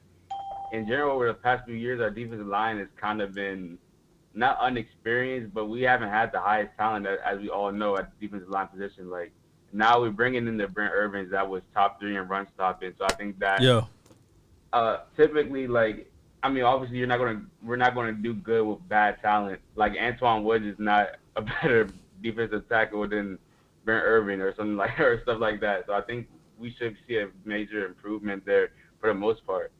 And I think we're looking good on defense for sure. No doubt, man. What's your name, fam? My name is George. George, man. All right, appreciate you so much for calling in from the 240, man. Thank you so much, man. You have a good day. You too. Good call from him. All right, so let me pull up this person right here. I think they've been waiting for a minute. We got the 954. You live, like 95. What you got for the show? Hi, this is Chris from Plantation, Florida. Just wanted to say, all your fans, all the Cowboy fans over here, we're like Zeke. We're hungry, and we need to be fed. So we want to give a big thanks to you, Law Nation, for keep feeding us like you do. Appreciate it. Looking after us, so we appreciate that. You're keeping us well fed, man, with all this good content. Thank you so much. I appreciate it, man. You earned it, man. This camp was something far out, man. I'm looking forward to seeing the improvement of our defense, and I'm really looking forward to see our offense show our teeth, man. This is going to be a great season. I'm looking forward to it. I think we made the right moves. I think we got the right one-year contract vets that we brought in. If they don't work out by mid-season, we can let them go. We got young guys ready to step right on in there. And each one of these guys looks promising. We don't look right out of the gate. We don't look like we got a lot of duds. Looks like a strong camp. We got a man who teaches hands-on with Quinn. Love this guy. His charisma shoots right through the screen, and when you watch him, you can feel it. I saw him with his hands on who was it? Obigazua. Oh yeah. Osa. Sorry. Yeah, no, you good. Yeah. I can't laugh at nobody how they say names, huh? Yeah. Oh, and it hurts. Well, it reminded me of Jimmy Johnson back in the day, keep running out there and getting his hands on guys, Yeah. So I'm looking forward to that, man. I'm looking forward to a great season and listening to you the whole step of the way, my friend. No doubt, Chris, man. Appreciate you, man. Thank you so much for calling in. Let's go. This offense going to get its thing going, and this defense will as well. Appreciate you so much, Chris. Yeah, good call from him, man. All right, we need to do it rapid as possible. 903 is you. What's good? You're live. Hey, how you doing, sir? How you doing? Thanks for allowing me coming on. Anytime, fam. I'm so happy for Dallas Cowboys. I want to give a big thank you to Jerry Jones. I think the whole mindset. I see why it's changing. I think him letting go his ego and pride and finally admitting his wrongs and allowing people to actually just take over and do what they need to do. Find a real leadership made a big difference. It started with him. He had to let go, and I'm happy that he was able to, let go of the past between him and Jimmy. I think that made a big game changer and allowed him to allow people to really come in and coach. I think the defense really turned around because he actually got someone who can really cultivate people that can really get the job done finally, and not yes men. Oh, yeah, man. He got some rah-rah guys over there on the defensive side, and I love it. KZ at 176 pounds today in practice was getting in the face of the opposition. I love that more than anything because that let me know that he's never going to say, okay, I can only give 25% on this play. I can only give 13%. No, he's going to give 110, and even at 176 pounds, they said he was just roaming out there being himself and making sure keeping everything in front of him. So I can't wait to the season to pop off.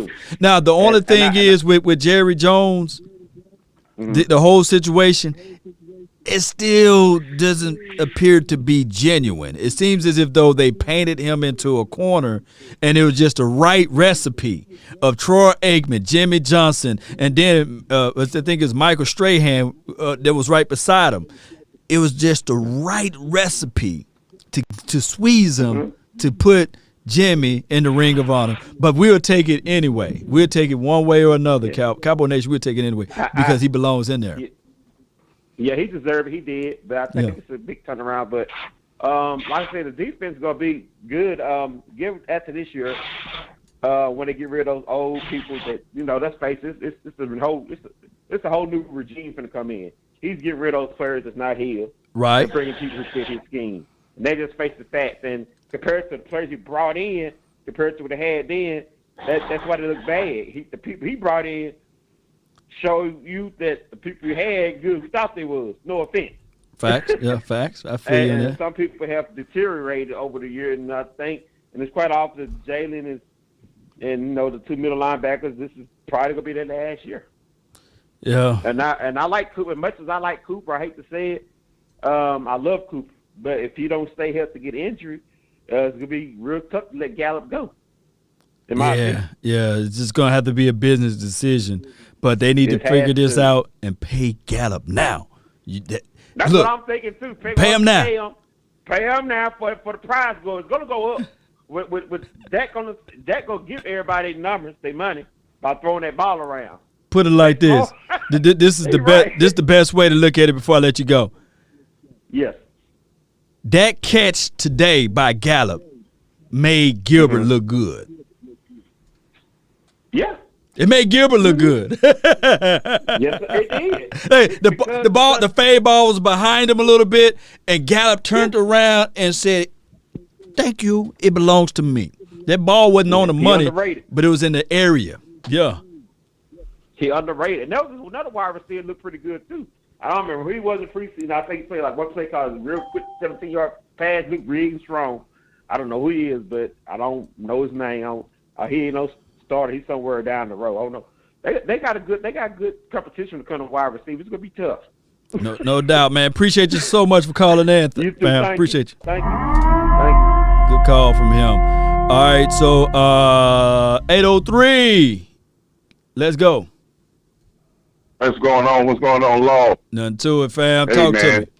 Hey, man, I got a couple of points, man. Okay. Hey, listen, Hamilton, NTZ, the rookie out of Kentucky, and Big Bo, okay. Osei, are looking very good. Hamilton keeps popping on the screen. He showed a little slash last year coming off the practice squad, and he plays his size as well as the Kentucky rookie, and Osa reminds me so much. And I know you say he was going to look. I posted one time on one of your talks, and I told you that Osa was a young Michael Bennett. Check the film out on that. He's a young Michael Bennett. He plays the exact same way, violent hands, just a motor, and he doesn't get pushed back. I think we are getting more solid up the front with those three guys, plus with Urban from that we picked up on Frazier. I think we got physical guys up front. Only thing they need this preseason, more reps, more attack, but those guys right there is going to help our run game a great deal. They're going to help our run game a great deal. They keep popping on the film. I know that's not the thing people like to see. They like to see the passes and the pass breakups. But those guys right there are doing a great job in the middle. And plus, those guys made plays where we didn't see our defensive tackles make plays like they did in the first game. At least they made plays. They had some plays that they made in the middle. So I think we're good we're good going in the right direction there. I think you'll see those guys play a lot more in the next preseason game, and I think some of the guys like number 58, maybe 97, may not get as many reps. Those guys might be the ones to get the most reps because I think this was great work that they had on today. Today and the preseason game is helping our team greatly. This practice today was just like a preseason scrimmage. Facts. As well as the Hall of Fame game has helped us out a great deal. The other point I want to make when we talking about Anthony Brown, Anthony Brown is just Orlando Scandrich 0.2. That's all he is. Oh, my God. Lance Dandridge always was, I'm almost making an interception. I almost made the play. Yeah. Wasn't a great tackler. He stayed around too long in Dallas. Anthony Brown made his days a number because when you watch the scrimmage, he's still giving up these plays where he's almost there and he's always looking around like, I had him or whatever. He's not making the play. That's, we never see him dive on the ground and try to swipe the ball or try to knock the ball or get his hand on the ball. He just trailing. And he's trailing. Every time he's trailing, he's always 2 yards off and there's too much separation. I think his days are numbered. You'll start to see these other guys get rid. With Jordan Lewis playing well and Maurice Candidate is just popping off the screen every day. So you will start, I think Anthony Brown, that might be $4 million we can save there.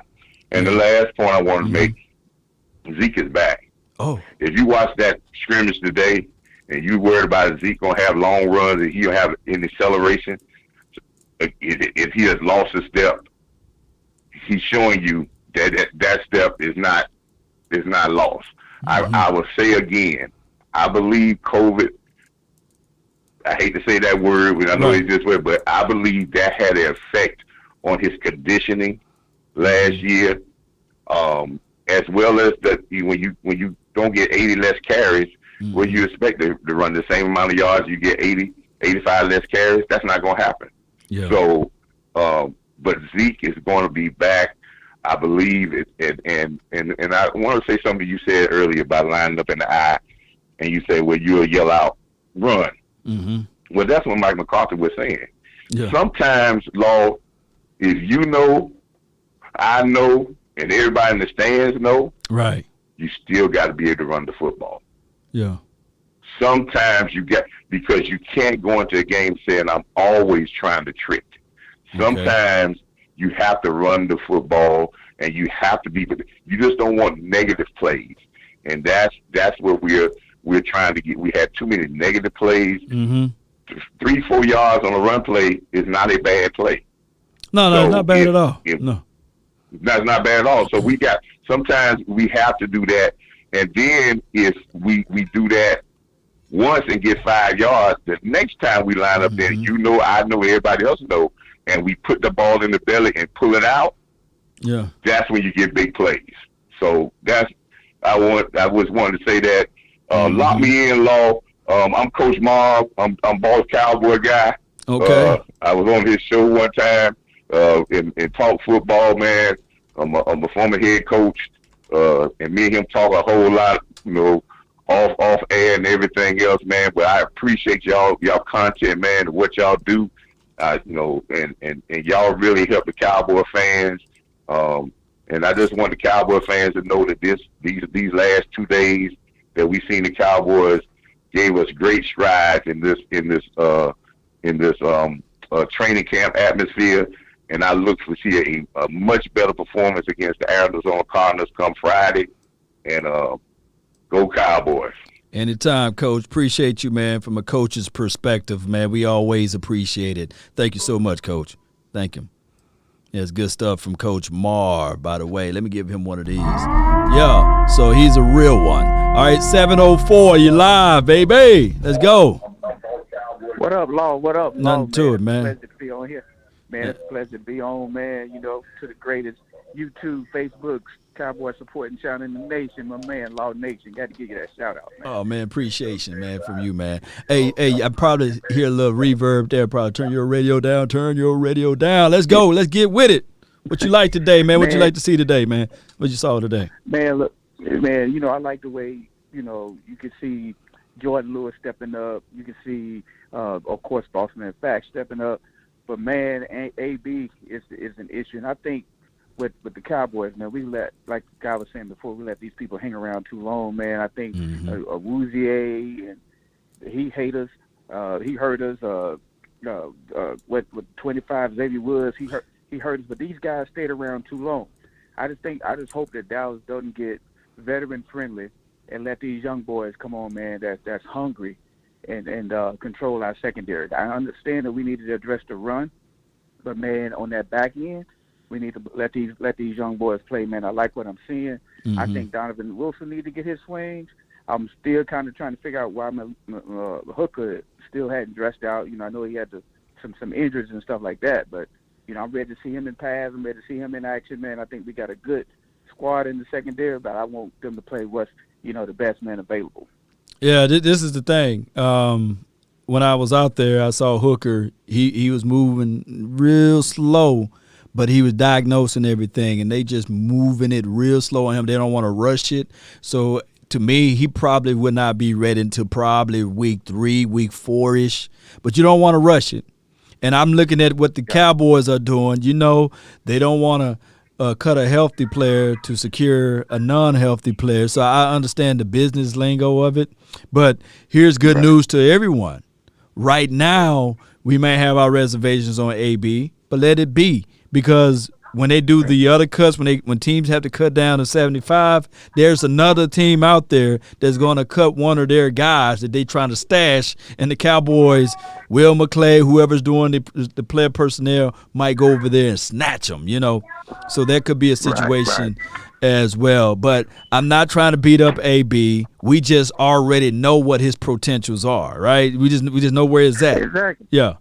Exactly. It's just like we just get the same thing from the man, just like the guy said before. He's always a day late, a dollar short. Day late, a dollar short. That's what's been hurting us. If you look at all the plays that has stopped us from just like the Byron Jones play when the guy from Green Bay.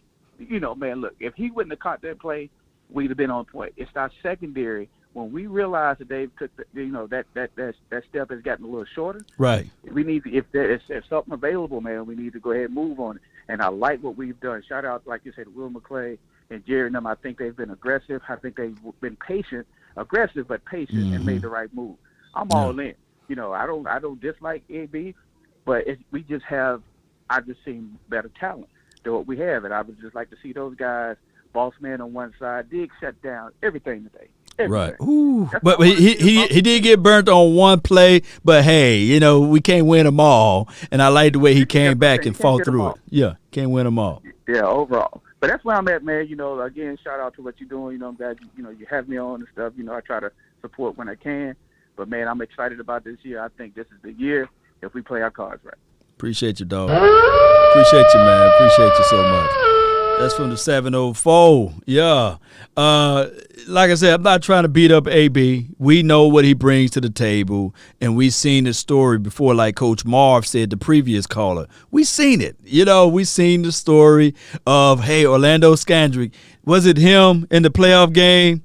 Like, he made the sack, and all he had to do was just pluck the ball out of Aaron Rodgers' hand. Or was that Jeff Heath? I think it was Orlando.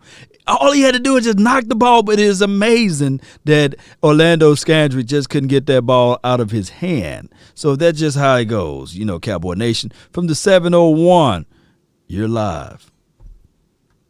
What's going on? Nothing to it, fam. Talk to me. I got a question about Hard Knocks. I'm not sure if this was brought up before, but has it ever been where they released the episode after the first preseason game? Because I feel like half the hype is to get the week before. You get to see the storylines and head into the first game. So I was a little bit disappointed that they weren't able to get it for the Hall of Fame game, but I am excited for the Hard Knocks. Yeah, they had to go through a string of like different type of background clearances and authorization points and things like that in order to get out there on the field because of the pandemic. So they said they would be a little bit late on production. So they aimed for last week, but they couldn't get all of the production together. And the only reason why I know that is because they sent me a lengthy little email saying that they would like to use some of my footage. And they said based on the production of them not having everything in set, it may be a little delayed. And that's why it's on August the 10th opposed to being last week or what have you of the episode of Hard Knocks. That's some inside scoop for you. Yes, sir. I got one other thing with Osa, actually. One of my best friends, actually, he's a heavyweight at North Dakota State. He wrestled against Osa, and he said Osa's a dog. When we draft him, he's like, y'all got to steal. But I gotta vouch for my guy, Brandon Metz. He he was able to beat Osa. He was one of the few losses he ever had in his career. So got to give him a shout out. But also something that he said is, especially with defensive line, man, hand down, man down. But Osa's good with his hands, so that's what counts, and you can win at the line of scrimmage there. So. Well, that's all I got to say. Yeah, appreciate you so much, fam. Thank you so much from the 701. Thank you for calling in, and especially for that good information. Here's the thing, Cowboy Nation. That mean a nugget finna come to you guys. Let me hit it again. The nugget is, Cowboy Nation, Osa, although he don't look 280 pounds, that brother is built right. Stay low to the ground, burst, get off, his quickness is there. And most of the time, you ever seen those mutant powers that, you rejuvenate real quickly, but you build up strength as the time progresses or as the time come about? I believe that Osa would be that guy that shines in the late third, in the fourth quarter, when that big 300-pounder offensive liner is tired and his technique gets sloppy and his endurance get low because they not rotating. The front five don't rotate, by the way. The front four do. So I look at Osa, when you go back and watch the Hall of Fame game, he played first quarter, second quarter, third quarter, and fourth. And he's the only rookie that was out there majority of the time, number 75. I believe, and I know that we only saw a preseason in practice. He got out there in practice. He had a second practice today. I believe that this kid is going to be like that Energizer bunny. When he get down into the late dials and the late windings of the quarters, you will see Osa eat a little bit more. 614, you live.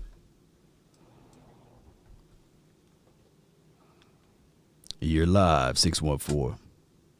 Going once, twice. You live, 614.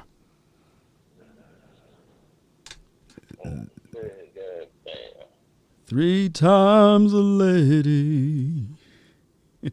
Call back 615. 614, I meant to say. Oh, we got a 601. We got a Mississippi in the house. What's good? What's good with you, Law? Nothing to it, man. It's your world, fam. Talk to me. What's on your mind? Man, that practice, or I can say glorified practice, I guess you can say. Yeah. Osa, that sack you was talking about earlier. Did you see Randy Gregory? So when Stafford was trying to roll out, he saw Randy Gregory, so he ain't have no other choice but to eat the ball when Osa came through. Oh, okay, that's what it was. I'm gonna go back and rewatch it. That was beautiful. Oh my gosh! Yeah. Gregory didn't go in. He kept his ground. That was lovely. I ain't gonna bash AB because y'all, a lot of callers are already on his head. The only thing I can say is that Brown on offense looked like he should have got the contract that AB got. And I'm going to leave it at that. Yeah. Facts. And that's another thing. The receivers, Brown. I think the guy he was talking about earlier, the receiver that caught looked strong, caught her over the middle, that was Brown. It was Brown. Okay. That was Brown. He looks good this year. He looks good this year. But yeah, man, I'm from the SIP, the Cab, of course. Okay. You may not know where that's at. Nah, where that part that is? Above Meridian. Oh, Meridian area. It's just 30 minutes north of Meridian, maybe 20 minutes west of Philadelphia, if you know them towns or cities. Yeah, I know Philadelphia. You can go gambling out there, man. Yeah. You go gambling out there. You got that reservation. See, it's 82 counties in Mississippi. I used to know them all. What county are you in? Kemper. Okay. So I got a vibe. Okay, a lot of wooded areas. Okay. Oh, yeah. The woods. Better yet, let me tell you. Scuba, Mississippi, EMCC. East Mississippi Community College. Eastern. About 10 minutes away from there. Yeah. I know about that. I know about that community college down that way. Oh yeah. yeah, they was number one for a good while. Good while. I mean, they still in the top 10. But anyway, I appreciate the content you put out, big dog. I've been watching you for maybe, I think, the last 2.5 years. This year, it's good to be hype about the team because you're seeing more than it was last year. Oh, yeah, you can see these teams more, and we got a chance to see all of this. Last season, we just saw the back of jerseys and blue and white game. That was it, before this point. Yeah, that was it, man. That was it. But, man, I just want to say thank you for putting out the content you do. You, Voch, Kings to Foot, all y'all. Appreciate you, man. Appreciate the content y'all put out, man. And keep doing the good work, big dog. And thanks again. Thank you, man. Appreciate you. Appreciate you. Good call from the SIP. Love when I get the SIP people to call in. 614, you back on, man. What's good? 614. What's up, Lo? Nothing to it, fam. Talk to me, man. I'm going to just rip from Port Arthur, Texas, home with Jimmy Johnson. What's going on? And one day at a time. Got a chance to see some practice. Got a chance to look at some things. Can't wait for the Arizona game now. I'm pumped up, ready, man. Say, man, AB, he got to go, man. My goodness, you ain't lying. AB got to go. You strong as your weakest link. Am I right or wrong? Yep, you right. They drop back and say, where 30 at, man? I got 30 of them, man. 30. Okay, there he is. AB on AB. Oh, it's touchdown, baby. Close your eye. Throw it that way. That's what I'm talking. You need to be on the other side of Goodwin on the punt team. That's what you need to be doing. Yeah.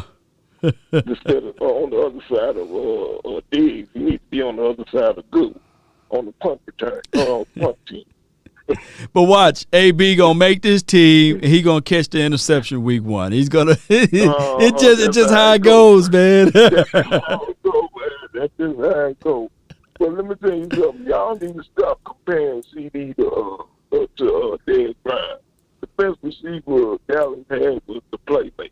Okay. Oh yeah. Not winning. Am I right or wrong? The best receiver I ever laid eyes on was the playmaker. All right. Michael Irvin, from a leadership on the field, not off the field, but on the field. That's what I'm talking about. He the best, receiver wise. Now CD I love CD. At the end of the day, he should be better than Michael Irvin. I mean, not better, but close to it. Yeah. But I think that D-line is going to have to tighten up, even though we had all our starters out there. I think it's going to look better, especially the reserves coming in. We got to keep rotating them linemen like Jim Johnson did. We'll be all right.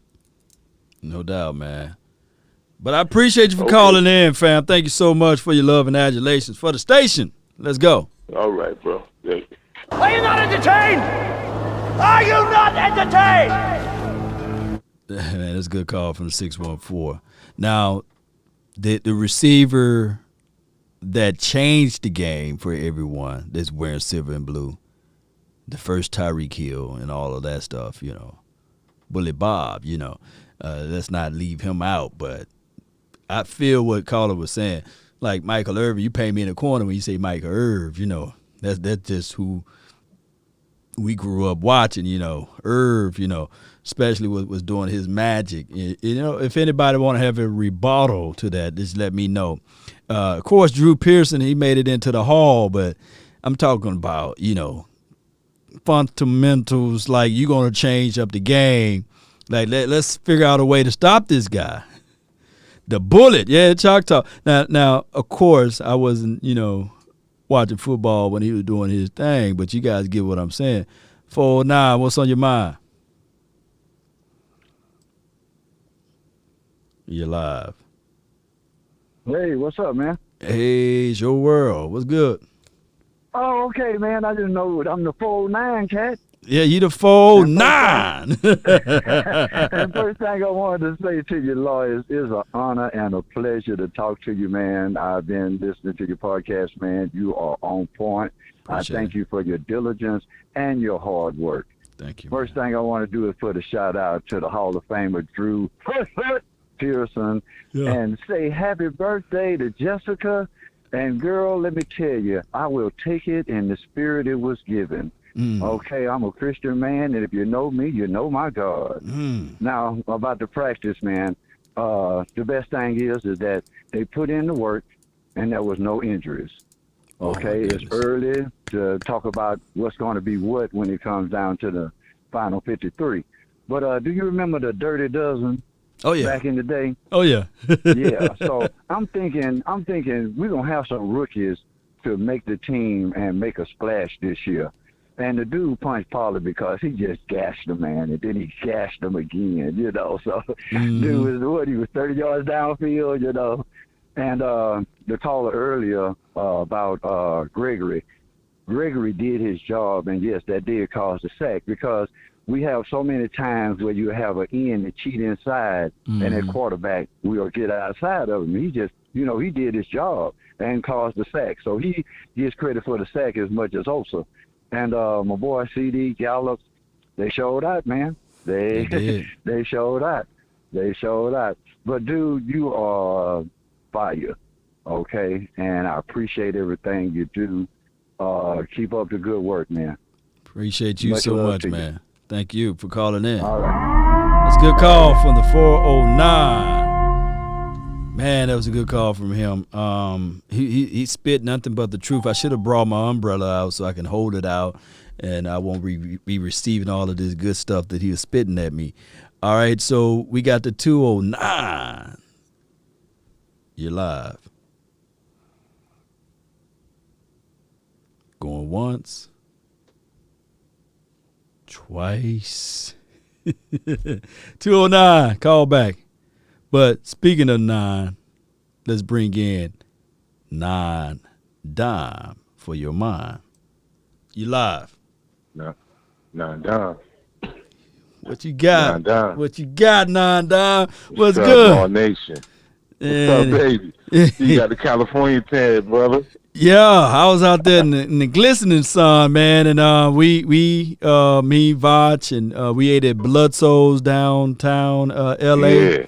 And it was good. He's a diehard Cowboys fan, and my goodness, man, if y'all support Cowboy Nation, go support Blood Souls Barbecue Pit. It's smoked barbecue, and I'm telling you, some people might not like it, some people might do, but to me, that was the best barbecue I had this season or this year, collectively speaking. Yeah, let's go. That might be the best too. We play Kansas City.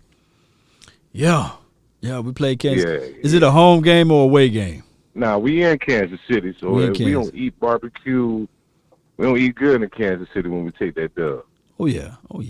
Food tastes better when you win too. Oh my goodness. I'm analyzing my team, and we still in this 3-4, and I'm seeing Darryl Armstrong. I still see him standing up. I feel like it's time to trade him to a 4-3 team, or possibly get a 3-4 player, because it's not a fit for him. Yeah. I see if we was putting him on the end in a 4-3, or maybe a run stopper in short yardage capacity, but they keep on standing them up on first and 10. Like, he doesn't have the bend. He has strength, but he don't got no moves to be standing up in this 3-4. And I feel like as it's transitioning, I thought we'll mix it up some more. I see more 3-4 than 4-3. But Quinn, he's doing a good job. But you know what? Before you go on that point, 9 Dime, it's a matter of circumstances. He's blessed because he got 2 things that worked in his favor. Because we raving right now by Osa right now, right? Let me know if I'm lying. Yes, sir. We raving right now by Boss Man Fat, right? Nation right. We raving about Izzy. But I come here to tell you that there was another guy named Ghost. You know what I'm saying? Chauncey Ghoston, by the way. If he had not got hurt, man, don't you know how blessed Dorrance Armstrong is right now of continuing his reps, standing all by himself outside of Basham, because Basham plays differently than him. But you can only imagine how that dial of that heat would have been elevated if Golston was out there. And not just that.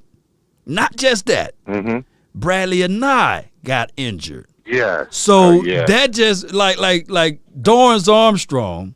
He deaf. He straight. He make this team by default because he's now doing the right voodoo in the locker room. He just couldn't get it there. I'm like, and now you say that it adds up. I'm like, he getting a lot of time, but I don't see him shining. But circumstances. It's a matter of circumstances it's like for your him. camp body, but he on a roster. And I'm not hating on him, but it's like we have a ferocious mentality on the defensive line now. You either got to be quick off that ball, you got to be vicious at the point of attack, and I see neither. So I'm like, well, just trade him. You know what I mean? If our scouting department is that thorough, just find somebody that fit the defense a little bit better. But just like you said, with all these injuries, we might need to keep. You need to hold on to him. I mean, but I'm so proud of Tony Pop. Oh yeah, that's how you make your mark on this league. Don't take no mess. Don't take no mess. This is the mentality we have to bring in week 1 through week 17. We cannot be the pushovers. Right. We cannot be the pushovers no more. And that's the difference between this team and teams in the past, or you want to say the Roman years or whatever. That's not a pushover. Zeke is not a pushover. Right. Our wide receivers are not pushovers. You don't see us getting punked like we used to, unless our coach was getting punked. You know, Jason Garrett, he might get intimidated by another coach. But I love the fire and desire they bring. And lastly, let's go get a real backup quarterback. For the strength of our defense to have somebody they can actually fear in practice and actually make them better. Because we keep on saying all these picks we get in practice, and I look at a Cooper Rush. He was in coming to Jason Good. The boy out here still in Texas, man. Cooper Rush was in. He had his shirt tucked in. He wasn't even practicing today, so. No, even, man. Not even. Like, let him go. Let him go. But I would rather have a crafty veteran who got a cannon. Maybe not be mobile, but somebody who can throw and not afraid to throw. But you know where we at now, non-dime, though? Here's where we at. Right now, we are in that spot whereas you can't pull the trigger too quickly because you know that there's other teams that are going to make some cuts. So you got to play this thing safely. And then on top of that, there will be some teams that make some cuts to trim down that fat. I think somebody posted in the comment box the waves of cuts because I know that they got to get down to 75 after the first preseason game or after the second preseason game. Y'all help me out. Like the second. That's the second. So it's 75, and then when the final cuts are. How do they do it now? Final cuts. That's like right before the season starts. So they what they do? Preseason game. They go 90, 75, and then where they go from there? Yeah, 40, 47. I mean on the final roster. It's 53 on the final. 53. Yeah. Yeah, I think you can have 10. They used to have it like last season. You can have like 20 people on the practice squad, but I think that they went back to only having 10. So they went from so Caesar's saying that it's 75, and then it goes straight to 53. Okay. Dang, so that's cutting out one. Yeah, they're condensing it because they got that extra game on the season, but they lost. We forgetting they lost one preseason game. So. That throws everything away. Yeah. That was so critical for them to go to them voluntary training camps. Right. To get them eyes on them. Right. Yeah, that would make it so critical for them undrafted and low draftees. What's up, Uncle Charles? I see you in the chat, baby. Yeah, Uncle Charles always holding it down. Man, shout out to the Uncle Charles. Shout out to the nation, helping this brother achieve his dream, going to another training camp. It's such a blessing, Law. I mean, coast to coast, baby. Yeah. So now you just got to get to the east, you know what I mean? But I'm proud of you, brother. I'm proud of the nation. We're looking real good for this season. No doubt, man. Okay. To everybody in the chat. Everybody stay safe. And appreciate your loved ones and family. Appreciate you, man. One. Nah, dime. Are you not entertained? Are you not entertained? So let me see somebody, and then I'm gonna get to the 918. I see you over there, Robin, or it could be someone else. 918, appreciate you. I think Daniel got the answer here. No cut to 85. Then they cut to 75. Then they 65 to 53. Can anybody confirm that Daniel got it right? So it's 90. Shoot, what's the difference between 90 and 85? Like that evaluation part is going to be crazy, right? And then you 75. Okay, man, that'd be crazy, man. Don't make me get to 85 and then you cut me, man. Now I'm like, man, I'll be peed off, man. I try to keep it PG-13. But cut day is always crazy, and I'm quite sure that somebody's trying to finagle their roster to get the best out of it. You know, shout out to Chris Davis, too. I see you in the chat, man. Appreciate you. 4-year starters who played exclusively with the first all-camp and penciled in as week 1 starter. You're trying to cut him, keep it a fullback, and he's on the 53. Okay. I feel you what you're saying, Chris. Let's listen to the 918. 918, lay it straight. After the last game, they got to go down to 53-man roster. Oh, they doing it like that now. It's going to be more because of the COVID, they said. It's going to be more. There's going to be more players. Teams are going to have more players. That kind of blows though.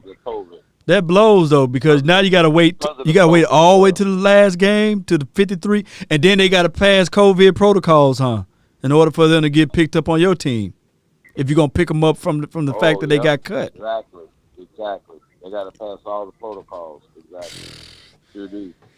That's rough, man. That's rough because if you want to pick up somebody, you got to wait to the last preseason game. There's gonna be a lot of moving stuff around, man. Boy, they hard on that.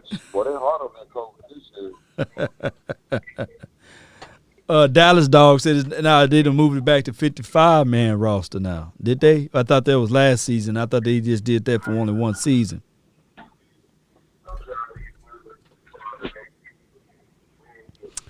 But what you got for the show, man? What you got for the show, fam?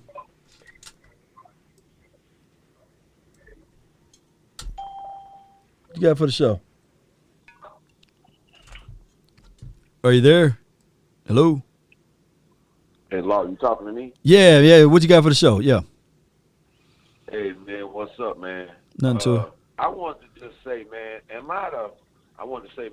just bless y'all brothers, man. Thank y'all for doing what y'all doing. I'm still trying to work on my podcast, man. You and Fisher and all you guys, Cowboy and all you guys, man. Mm-hmm. Thank y'all for doing what y'all doing, man. But I got a few questions, man. Talk to me. But one, man, is am I the only one seeing that? Who was the guy a couple years ago, man? He was like from East Carolina. The Cowboys gave him a raw deal. They wasn't. I feel like he kept getting like the end of the.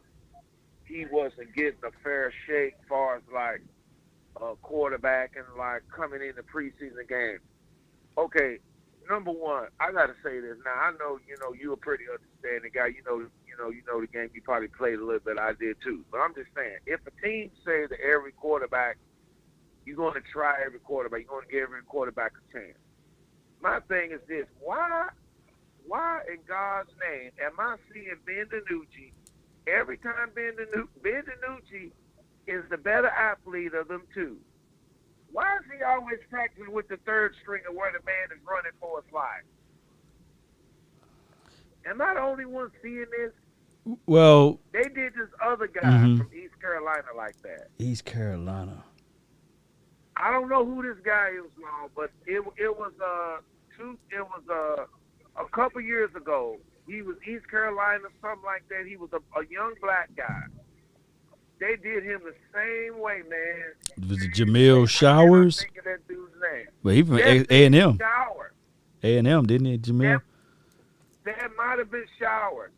Yeah. But he did not get a fair shake. He kept every time he practiced, he was with the third string offensive line. So I mean, man, in the Hall of Fame game, I see Ben DiNucci running for his life. The man didn't have 2 seconds. He didn't have no time to throw the ball. And all I've been hearing is people saying, "Oh, Ben DiNucci got to go. Oh, Ben DiNucci." You know what, man? I mean, come on now. You hear this right here? Hey, do you hear this right here? Are you not entertained? Are you not entertained? You know how he won that? You talking about Ben DiNucci? No. You hear the guy that said, "Are you not entertained?" He was a slave, man. Am I not entertained? But he was a slave, man. He didn't have all the tools. He had to win the crowd. He had to win the battles, man. He had to start off from the ground. So what DiNucci got to do is, even with the weapons that he got to win with those. And then when he moved up to the second team rep, because he at one point he was on fourth and then he got to the third. Now he got kicked back to the fourth. And now he's way at the back end of the line because people looking at Cooper Rush, and DiNucci is not doing what better than Cooper Rush right now, nor is he doing what better than Gary Gilbert. Everybody know that Cooper Rush is trash. Come on, man. Come on. Right. I'm sorry. I don't know what people see at Cooper Rush. I don't see nothing. I know. I see a guy that has been there, that the Cowboys have gave him ample chances, and I see a guy, man, that's just not making the right read. But at Cooper Rush, I see a guy that can run 30 and 40 yards to me. Yeah. All I'm saying is this. If you say, if I'm saying any team, if you say you fair, and this is all I'm saying, I'm like Jessica. If you say you fair, then I'm saying give this man a chance to get with the first string, damn it. Give him a chance to be with the first string, and then say that he's sorry. When he has 3 seconds to throw like everybody else do, when you run and when you throw back in the pocket, and you got to run for your life. I mean, not even a second. The man is running out for his life. This is what I saw Cooper Rush doing all preseason. He was running. He didn't even have a chance to set his feet. So the sideline throws he was throwing back to me was really not too bad because he was on the run and he was. I mean, hell, Aaron Rodgers. I'm not saying he's an Aaron Rodgers. I'm saying they're still a good arsenal. That's all I'm saying about that one thing right there.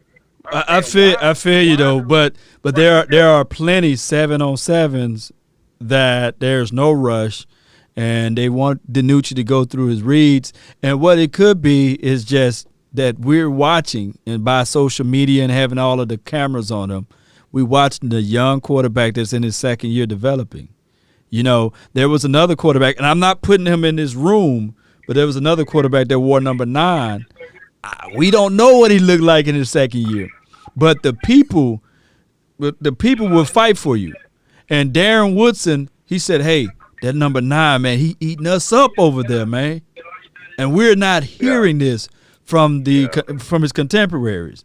We will hear a little noise of the safeties and the DBs saying, "Hey, man, when DiNucci get out there, man, he carving us up, man. Coach, put him in, let him shine for one series." But you're not hearing that. Right. They heard that from Romo. You know what I'm saying? So sometimes you can be so good. Look. Let me tell you how greatness works. It's like bleach in a bottle. You pour bleach into a Coca-Cola bottle and shake it up. Yeah. Eventually, that bleach will seep out. You see what I'm saying? Because it can't be contained by this. So eventually we trying to wait to see if DiNucci is going to ever seep out. So that's what we waiting on. I'm all in favor for the underdog, by the way. But DiNucci right now. I mean, I'm just saying, man, that's what I mean, because when Jimmy Johnson, the one thing I like about Jimmy Johnson, right, is back in the day when like the other guy said when he was talking about the back in the day, the Cowboys. Now, I grew up in the Cowboys, and it was Danny Don Meredith was our quarterback. So they just let you know how far back I've been a Cowboys fan. Danny Don Meredith was our matter of fact, man, what is that coach name? Was our running back back then? Man, I can't think of that name. That guy's name. He was the quarterback for the Denver Broncos. He was our running back then. But I've been a Cowboys fan back then, and back in the days when they gave quarterbacks a chance, every quarterback had a chance to practice with the first team offense. It wasn't like this. It wasn't like one guy, because what I see two guys practicing with the first string offense. They have I see Ben DiNucci. This is what I see. I see Ben DiNucci sitting back there running for his life. He don't have no time to make his read. And this is what I'm saying. If I got a quarterback that can run 30 or 40 yards down the field, my thing is this. Give the man a chance like the old days. They let every quarterback practice with the first string, second string, and third string. Every quarterback had a chance to practice with the first string back in the day when I was growing up. That's how they tell who's the best quarterback. Because what I'm saying is, I don't think they're going to give Ben DiNucci a fair shake. I think Ben DiNucci is getting a raw deal. That's what I'm saying. Yeah. Because we're trying to find a quarterback that can match Dak Prescott in throwing, running, and everything. Now, we know that Cooper Rush cannot run. Okay, come on. Let's everybody quit playing and let's not act like he can run and none. Because Cooper Rush has had way more chances than any other quarterback we've had. Now, he should be tossed to the curb. I think you may agree with me on that. No doubt, man.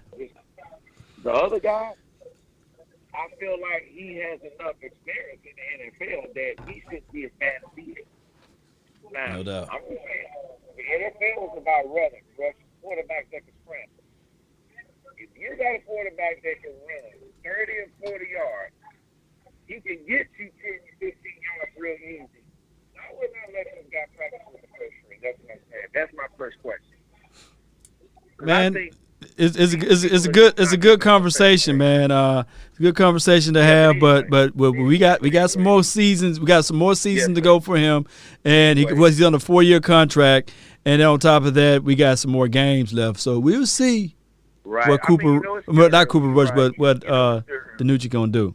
But I would just like to see the man get a fair shake. I would just like to see Cooper Rush get a fair shake, man. I just don't think the Cowboys are really. I mean, honestly, I still think we need to start pulling some quarterbacks out of the haystack or something.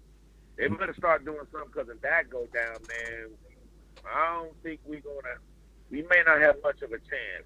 I don't see, I mean, honestly, I'd rather go with a quarterback that can get me 60 or 70 yards rushing than a guy that can sit back there. Because back in the day, they call him Happy Feet. Yeah.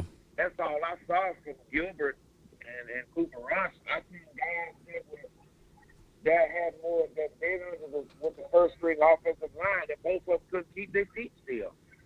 No doubt, man. But I appreciate you for calling in, man. I got to roll, man. Appreciate you. Appreciate you for the 918. Yeah, good call for a boy. 918, man. Appreciate you, man. Thank you so much for calling in. All right, somebody just reminded me, man, I was live for 3 hours, man. I need to get on off of here. I know I see y'all waiting in the lobby area, but I can't get to y'all. But shout out to you, 346 for waiting, and 409. Thank you so much for waiting. I really got to bounce. This is a Saturday. We got to throw in some movies and chill and relax. So I really appreciate each and every last one of you all for waiting and being patient with me.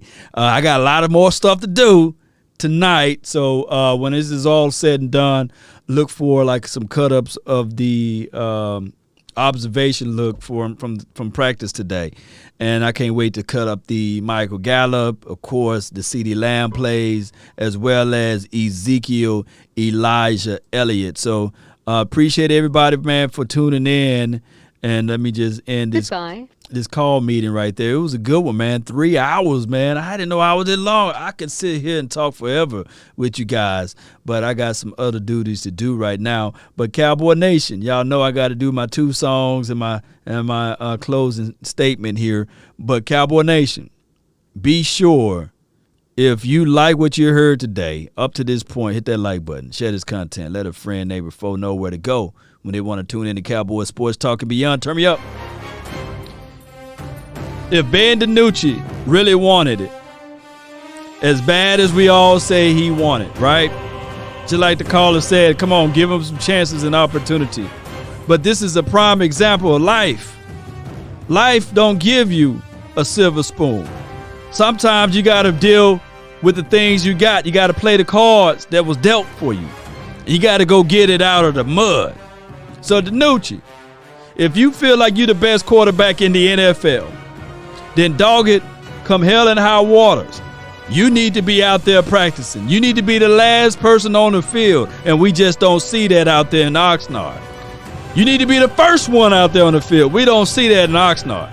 And I'm not saying that your dedication for the nation is not here. I'm not saying that your dedication for the nation will never be there. But there's a certain level of greatness.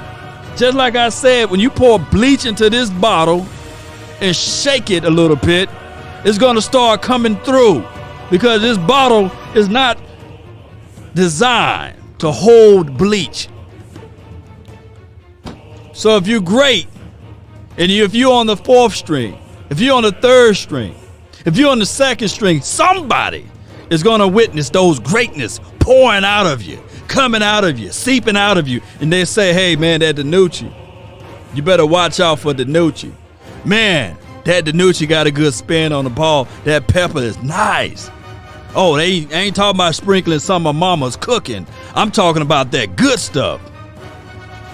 So DiNucci, if you want a thing bad enough to go out there and fight for it, to work day and night for it, to give up your time and your peace and your sleep for it, if all of your desires of it makes you quite mad enough that you don't get tired of it, and it makes you hold all other things tawdry and cheap for it, if life itself seems empty and useless without it, and all that you scheme and dream is about it, if you'll gladly go out there and sweat for it, and fret for it, and plan for it, and lose all terror of God or man for it, if you will simply, oh just simply, go after the thing you want with all of your capacity, strength and scarcity, with faith, hope, and confidence, and strong personality.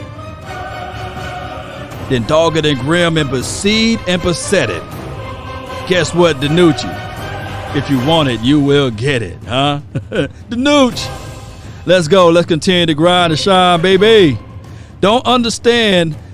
If you don't understand what I'm saying, disqualify for everybody, regardless of what you do. There's millionaires there's right now, billionaires that thought about putting water in bottles, right? Believe it or not. Billionaires thought about saying, hey, I'm going to go door to door, knocking on doors, cutting grass, because that's my mentality. Oh, I'm going to clean up the streets with a sweeper. I'm going to shovel out ice out of people's driveway. It's all about one ideal, and it can happen, Cowboy Nation, because of the mindset. That's what Dak Prescott got. That's what Ezekiel Elliott looked at. This greatness. Mari Cooper working out. CeeDee Lamb. Huh? Excuse me. Wasn't DiNucci drafted in the same year as CeeDee Lamb? Who looks different? See, you got to go out there and get the things you want. They're not going to be given to you. You think that CeeDee Lamb got all of those abs, worked on his release points, and got bigger by just saying that he want to do it without trying to go out there and get it out of the mud? Come on, Cowboy Nation. It don't work that way. It don't work that way, baby. This is Sparta! Are you not entertained? Are you not entertained?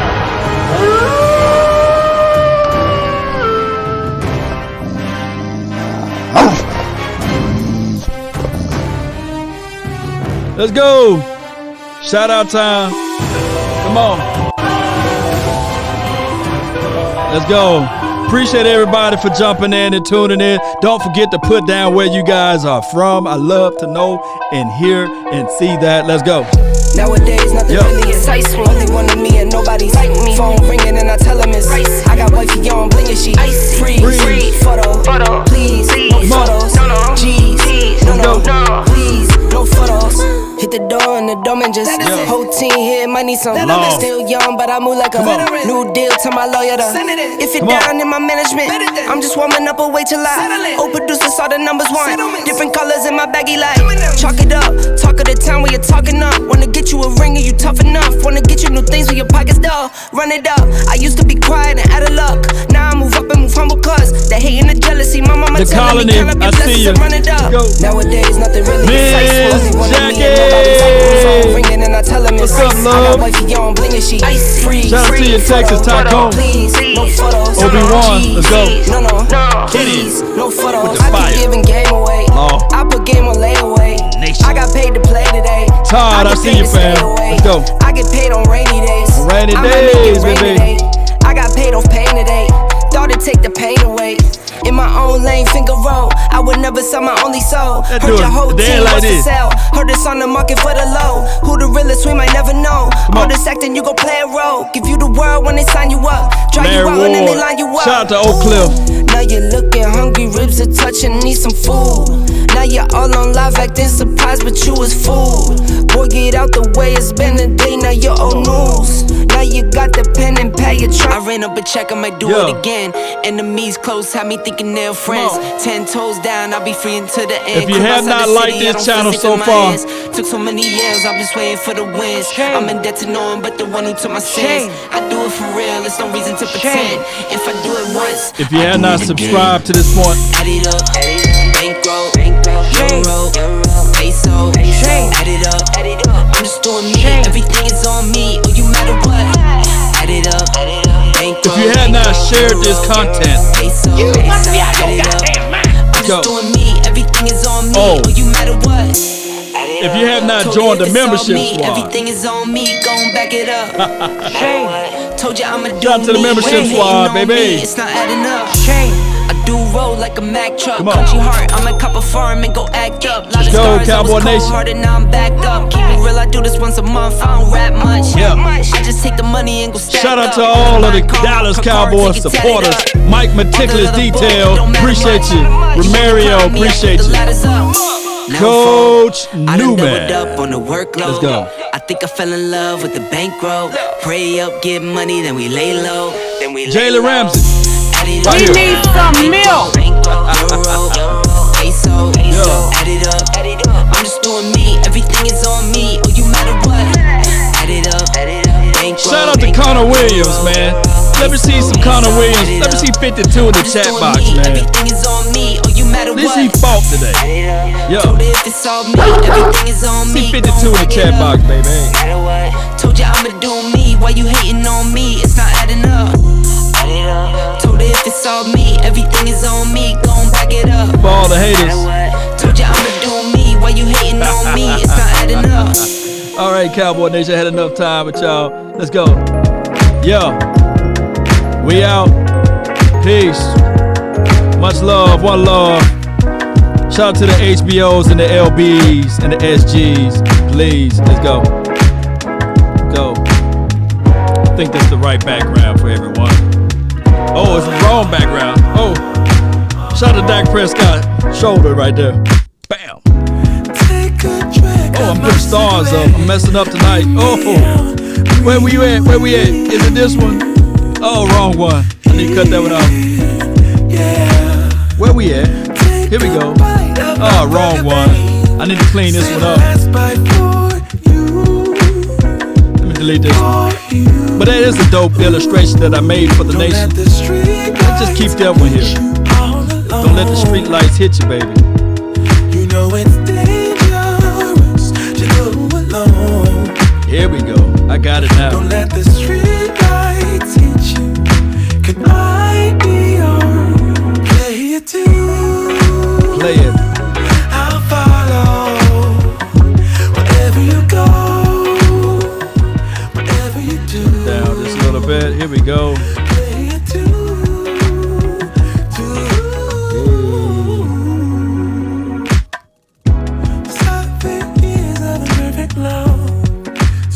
No one perfect but the Lord. Let's go. Let's let the world spin. Come on.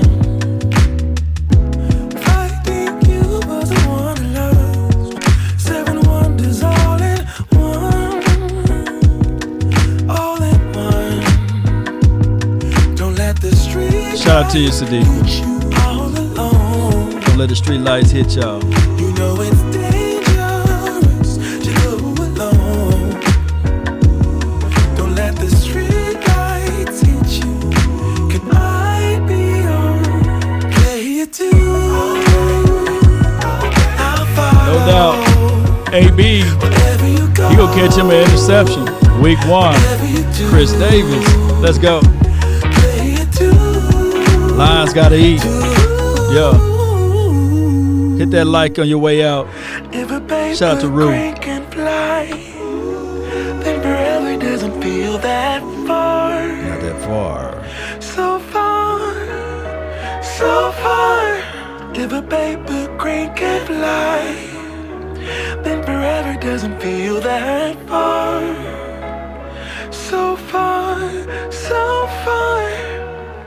If a paper crane can fly, fly on, fly on, fly on, fly on, fly on. And remember, you're listening to nothing but the best. In honor of Dez Bryant. Let's see if we can put him up there. Let's go.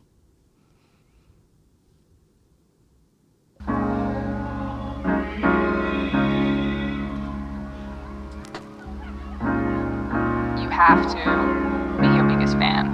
And when things are really tough and they're really rough and nothing's working, but there's something inside of you that says, I just have to follow that. Because you don't know who you're going to meet, who you're going to meet, who you're going to meet.